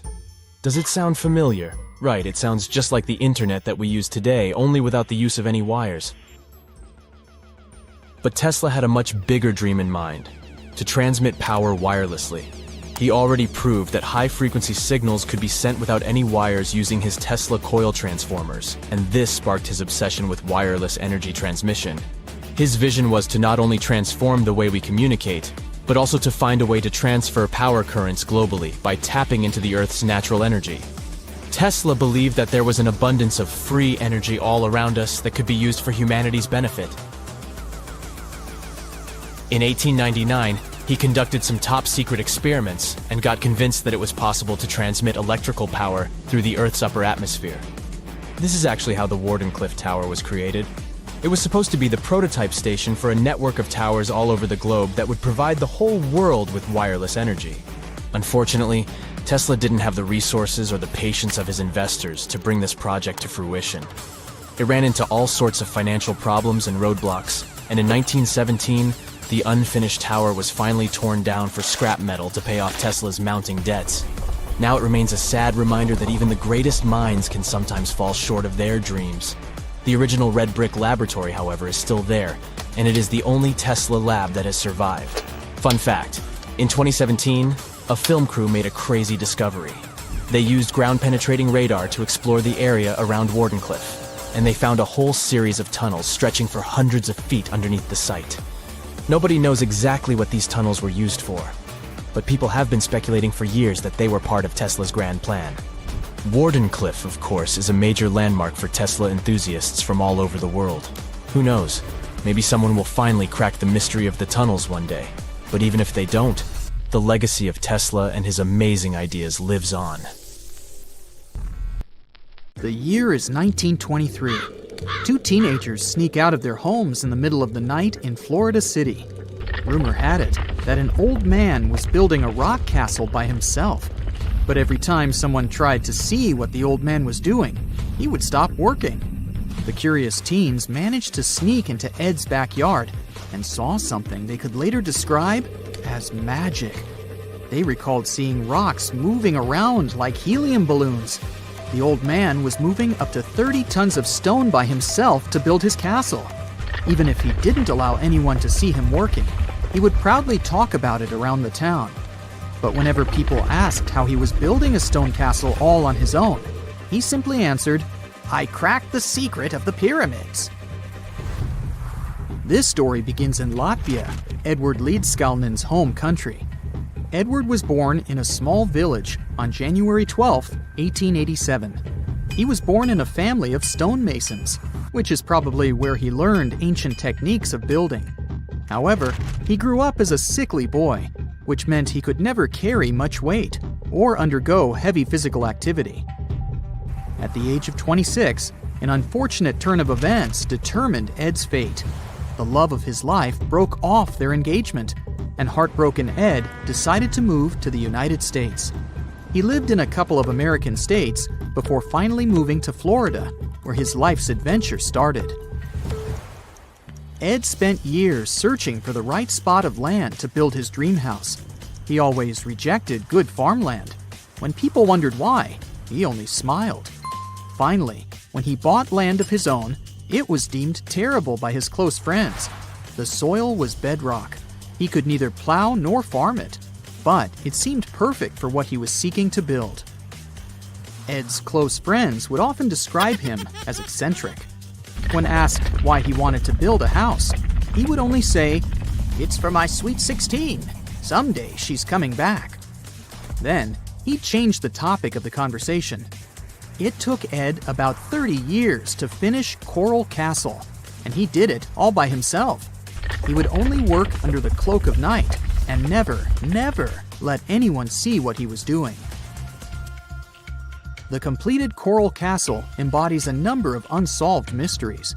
If you were to visit the site back then, you'd have to go through a 9-ton, 8-foot-tall revolving gate door that even a kid could push with just one finger. Ed was so proud of this door that he originally named the site Rock Gate Park. It was renamed Coral Castle only much later, after Ed's passing.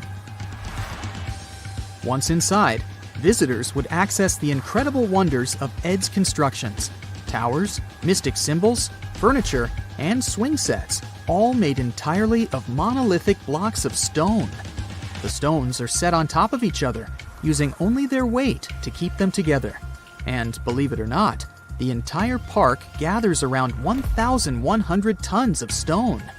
Today, if you visit Ed's living quarters, you'll even see the simple instruments he used to construct all of this: chisels, hammers, ropes, and pulleys.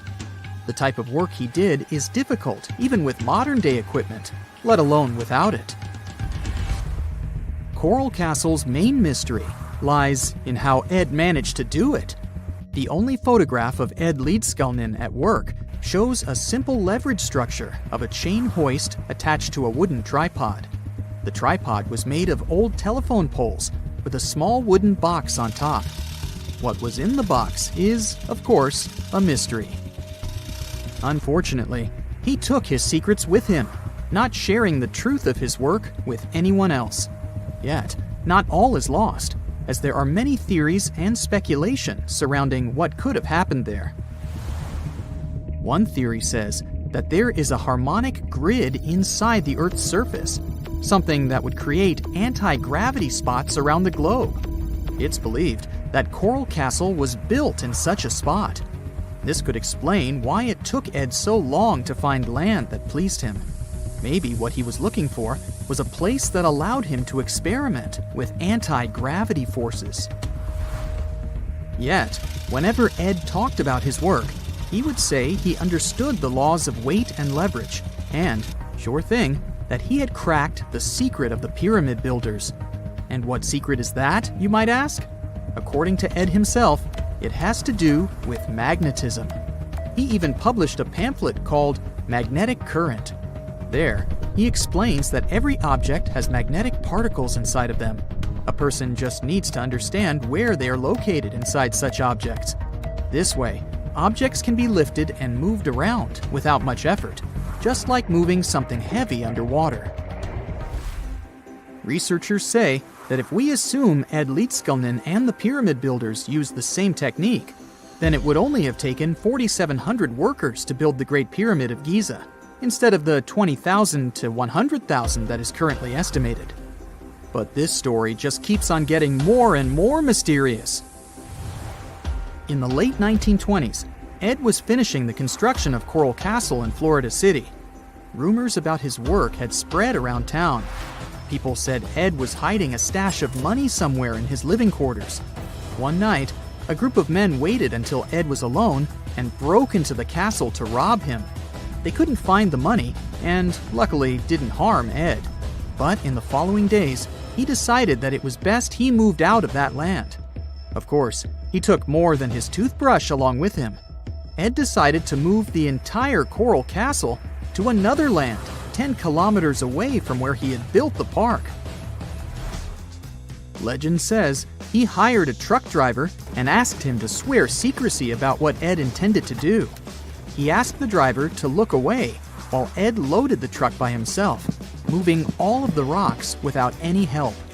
With the truck loaded, Ed and his castle moved to Homestead, Florida, where the park is located until this day. In 1986, a group of engineers from Florida University was called to try to fix the park's gate entrance, the 9-ton revolving door that Ed was so proud of. They arrived with plenty of modern-day equipment, including a 20-ton crane. When the engineers took the door down, they noticed that Ed had used a strange circular stone at the bottom of the revolving door. The engineers couldn't understand how this frisbee-sized rock could withstand 9 tons of weight without breaking into pieces. They sent the rock to the geology department at the University of Florida, but the geologists simply returned the rock, saying they couldn't find a match of this rock in their databases. They couldn't determine its origin. The engineers put the 9-ton gate back into place, trying to use other techniques. At first, it didn't work without the base rock Ed had originally used. So, they had to cut the gate rock to make it work as a revolving door once again, proving that modern-day technology couldn't replicate what Ed had done single-handedly. Fast forward to 2011, and another man claimed to have cracked the code of the pyramid builders and Ed Leedskalnin himself. Wally Wallington, a retired construction worker from Lapeer County, Michigan, has managed to build using similar techniques to those used by Ed. Wallington is known for having built his personal Stonehenge in Michigan. He is said to have used simple machines, such as levers and counterweights, moving around multi-thousand-pound concrete blocks. Unlike Ed, Wallington has shared his techniques with the public. Multiple videos are showing the clever engineering he built from very simple materials. It sure is impressive. The man has moved his entire barn into another property just with the help of simple tools. However, there is no way to prove that these were the same techniques used to build Coral Castle. To this day, the secrets of Coral Castle haven't been unraveled. But hey, we can always keep trying to solve it. Imagine working 7 days a week on a large-scale construction site. You, along with thousands of others, carry millions of stone blocks and put them on top of each other according to a complex system. You work without modern construction equipment. You have no air conditioning or constant access to water. It's so hot outside that you can fry eggs on the road. You've been building the pyramid for decades, and now, when it's finally done, you enjoy the result of the colossal work of thousands of people. You're looking at a giant cultural monument of global value that will freeze in time and amaze people for tens of thousands of years. A few thousand years have passed. People in the 21st century see the pyramids and are like, wow, I can't believe humans have built this. Yeah, the people who built the pyramids wouldn't have appreciated such a theory. But actually, there are reasons to believe that people built it using some fantastic technology. From the outside, it seems the Great Pyramids are just big triangles of stone. People just put some heavy blocks on top of each other, and that's it. In fact, the design seems too perfect to be true. The pyramid consists of more than 2 million blocks. They lay so close to each other and are so even that you couldn't squeeze even a thin sheet of paper between them. Scientists still can't figure out the exact technology for building the Egyptian pyramids. One of the biggest and most famous is the Great Pyramid of Giza. This huge construction, well known all over the world, has one big secret. There should be a capstone on top of the pyramid. It's a triangular-shaped stone block, a small pyramid on top of a huge one. It's also called a pyramidion. The builders of ancient Egypt made it out of granite and limestone and covered it with gold. No records or old drawings prove that there was a pyramidion at the top of the Great Pyramid of Giza. But there's another ancient Egyptian structure with such a triangle, the Red Pyramid. It was built before the Great One, and its capstone has survived to this day. Archaeologists have found and reconstructed it. But where could the capstone of the Great Pyramid be? It's a mystery that still has no answer. Some are sure that some thieves have stolen it from the top. Maybe they just climbed up and pushed the pyramidion down. It makes perfect sense. The capstone was probably the most valuable element of the pyramid. Many scientists and archaeologists still don't know its exact purpose. Some believe that this peak covered with gold glorified the pharaohs. The capstone reflected moonlight at night and illuminated the entire space around it.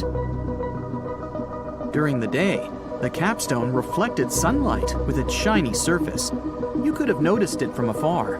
The top of the pyramid was a kind of guiding star for lost travelers.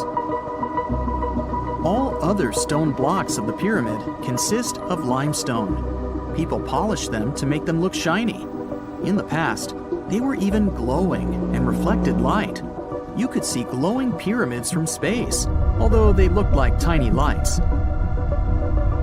Over thousands of years, winds, sandstorms, and rains have changed the pyramid's appearance.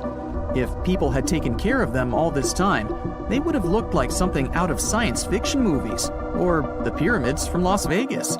But unfortunately, we will never see their original appearance. Some archaeologists and scientists believe that the capstone could absorb the sun's energy and distribute it evenly throughout the pyramid. No one knows precisely why the Egyptians needed this technology. There's a theory the pyramids are ancient energy systems. The pharaohs applied this energy to use some unique technologies that were more advanced than all the achievements of the 21st century. And the triangular shape of the pyramids was ideal for boosting this electromagnetic energy. In theory, solar radiation, or electromagnetic forces, accumulated at the top of the pyramid, filled the inner rooms, and then went down the walls to the base. Any surface distortion could prevent the flow from spreading, so they had to create a perfectly smooth surface. That's why they installed the blocks so that nobody could squeeze a needle or razor blade between them. Many people believe in this theory because they built the pyramids from limestone. This material can hold energy inside itself. In the inner part, they created granite deposits to cause air ionization, that is, to create an electric charge. They also dug channels under the pyramid for water to transmit electricity. And at the top, they put a gold capstone, the best conductor of electricity. So, this is how you get a great power generator. Different cultures used similar technologies to create electricity all over the world. But these are all theories. If it had been working, humanity would have used these technologies today. There are mentions of the metal industry, chemistry, engineering, physics, mathematics, and astronomy in some ancient records. Most scientists don't believe in all these things. We know the detailed stages of the technology's development in different cultures. In the 21st century, scientists, historians, and anthropologists can track the evolution of all modern devices. If people had created some technological inventions in ancient times, the history of the world would have looked different. Perhaps all the achievements of antiquity could have been wiped off the face of the earth by global cataclysms. And it can happen to us. Just imagine how people would dig up a laptop in 5,000 years. Perhaps they wouldn't understand what kind of device it is. Another Egyptian wonder surrounded by mystery is the statue of the Sphinx. The Egyptians carved it out of a single massive piece of limestone about 4.5 thousand years ago. But scientists still don't know the exact date of its construction or who built it. People painted the Sphinx in different colors, so it looked much brighter and more vivid in the distant past. It was shining just like the Great Pyramids. Anyway, time hasn't only changed its appearance, but its name too. Initially, the Egyptians called it Horemheb. The Greeks renamed it the Sphinx about a few hundred years after it had been built. The Sphinx emphasized the greatness of the rulers of Egypt. It also performed a symbolic function of a watchdog guarding the tomb of the pharaoh and the paths leading to it. This version sounds realistic, since archaeologists have discovered many secret entrances at the foot of the Sphinx.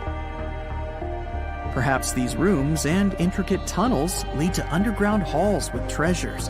And treasures don't always mean gold and jewelry. According to legends and theories, the Sphinx guards the Hall of Records, the storage of all humankind's knowledge. The information about the ancient mythical state of Atlantis could be there. You can find many detailed maps of the internal dungeons of the Sphinx on the internet.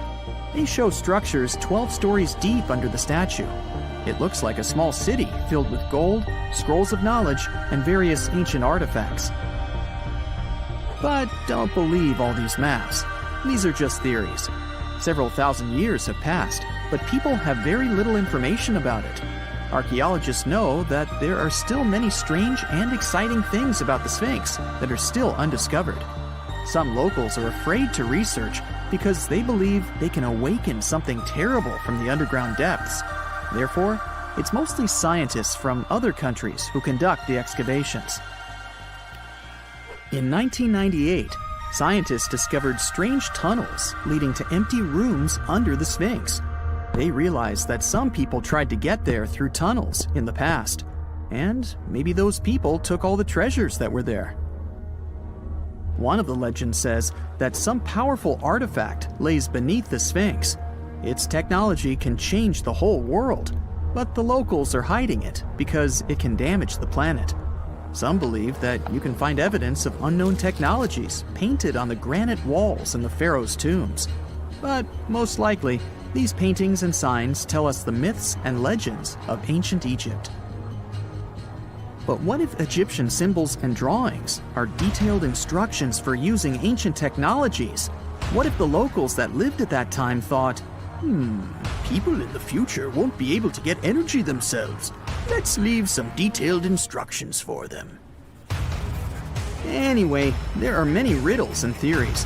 In reality, the search for answers is a dangerous undertaking, since it's not easy to get into the underground halls. Excavations can ruin the structure of the entire Sphinx. Any person inside the tunnels may get lost and never be able to find their way back. Besides, it costs a lot of money. Now, what would be awesome is if people could invent some device that could scan underground areas and show their detailed models. And now we're off to almost 5,000 years ago. Let me take you to ancient Egypt, where back in 2550 BC, guess what? The construction of the Great Pyramids of Giza started. People learned to build cathedrals and skyscrapers, but it wasn't until recently that these massive buildings appeared. It's still a mystery to even modern scientists how these pyramids were built 5,000 years ago. No wonder they are one of the 7 wonders of the ancient world. They're also the oldest of them and the only wonder of the ancient world that still exists in the 21st century.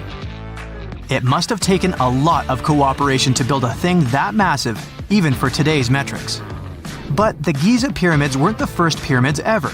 The first one, called the Step Pyramid, was built around 80 years before the first pyramid of Giza in 2630 BC for King Djoser. It wasn't meant to be extraordinary, but ended up being quite impressive. It was a pyramid of 6 stepped layers of stone. It was 204 feet high, which is as tall as a 19-story building. And it was the tallest building that existed at that time. It wasn't just a pyramid though, it was surrounded by a whole complex of buildings, including even courtyards. In ancient Egypt, people believed in the afterlife, so everyone, especially kings, wanted to make sure they had everything they needed to get ready for it. Here's why the pyramid complex was perfectly supplied with a lot of objects people used every day. The complex included a pyramid and a kind of a palace. Those buildings had many things the king loved and might need one day, like furniture, food, and gold vessels. After Djoser, building pyramids became common practice, but many pyramids weren't finished. It would usually take about 20 years to build one, but many rulers reigned way less than that. Overall, there are more than 100 pyramids. The most famous pyramids are the Great Pyramids of Giza. The first one and the biggest one was built for Pharaoh Khufu, around 2550 BC. Initially, it was 481 feet tall, which is as tall as a 40-story building. The second pyramid was built for Khufu's son, Pharaoh Khafre, around 2520 BC. It's just a bit shorter, usually standing at 471 feet high, a 39-story building. This is the pyramid with the famous statue of the Sphinx. Sphinxes have a lion's body and a human head. They were built to guard important areas. This one has the head of Pharaoh Khafre and is guarding his pyramid, facing the sunrise.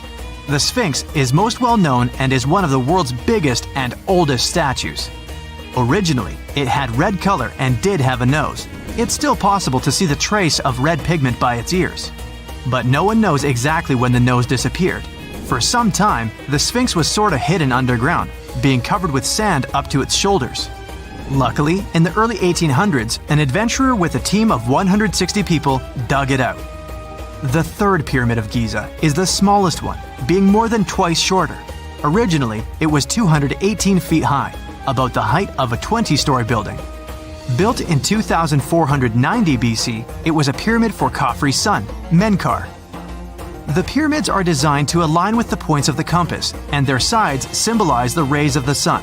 But back at the time, there were no compasses. Ancient Egyptians figured out the directions themselves, and with amazing precision. To align the pyramids, they used two constellations. Originally, the pyramids were covered in smooth white limestone and had a gold-silver top to reflect the sun. Later, the white limestone was taken from the pyramids by other kings and used for other buildings. Scientists estimated that ancient Egyptians used about 2.3 million stone blocks to build the first pyramid. Each block weighed more than 1 ton. This is the weight of a rhino. Some blocks were even bigger, being almost as heavy as an elephant. 4.5 millennia ago, there was no modern equipment to help build it.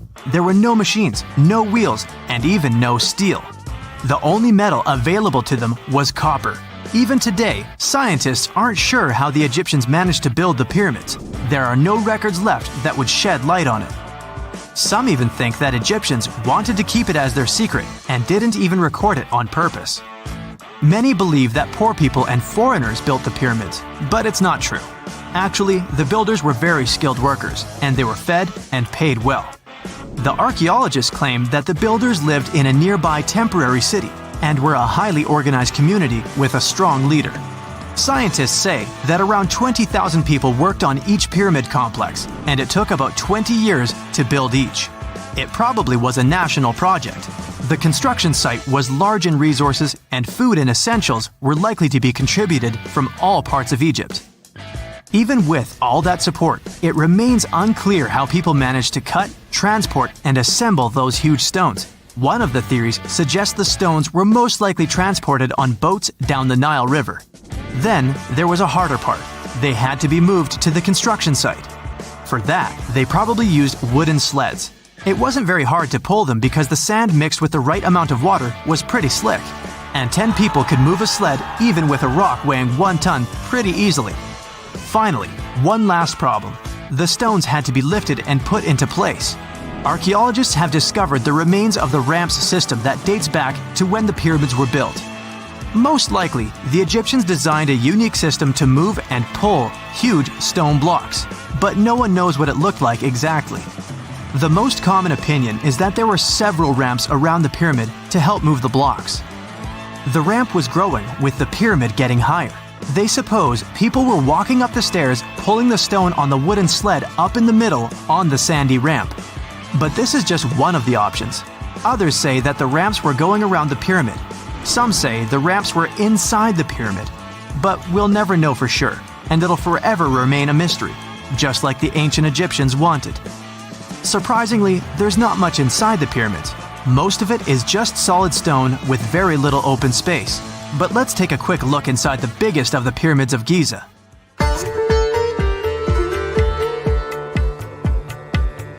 From the entrance, there are 2 stairs, one going down and the other one going up. The descending one takes you to a chamber located underground. That's where the pharaohs are, but not in this pyramid because Khufu wanted to stay higher. The underground room is partly unfinished, The room with Khufu's sarcophagus is called the King's Chamber. It's upstairs and then through the tall and long Grand Gallery. Below the King's Chamber, there's a room called the Queen's Chamber. There are no queens though, and no one is sure why the room is called this. Unfortunately, none of these have any hieroglyphs on the wall. They're just bare. If you want to see them, you should go to the other rooms that are decorated. Those pieces of art are depictions of ancient Egypt's culture and daily life. The texts allow researchers to study their language and grammar. Sadly, the treasures that once were here in the pyramid are long stolen. From that room, there are several tunnels for an unknown purpose. There are many tunnels and passages inside the pyramids. There are many chambers and shafts and secret ways. Scientists have been sending little robots with cameras there for some decades already. And the robots did discover another chamber a bit upstairs with hieroglyphs on the walls. But even today, much of the pyramids is still unknown, and there's no so-called building plan of the pyramids. Egyptians did create a mystery no one can crack for 4,500 years already. Scientists recently started to X-ray the pyramid to learn what's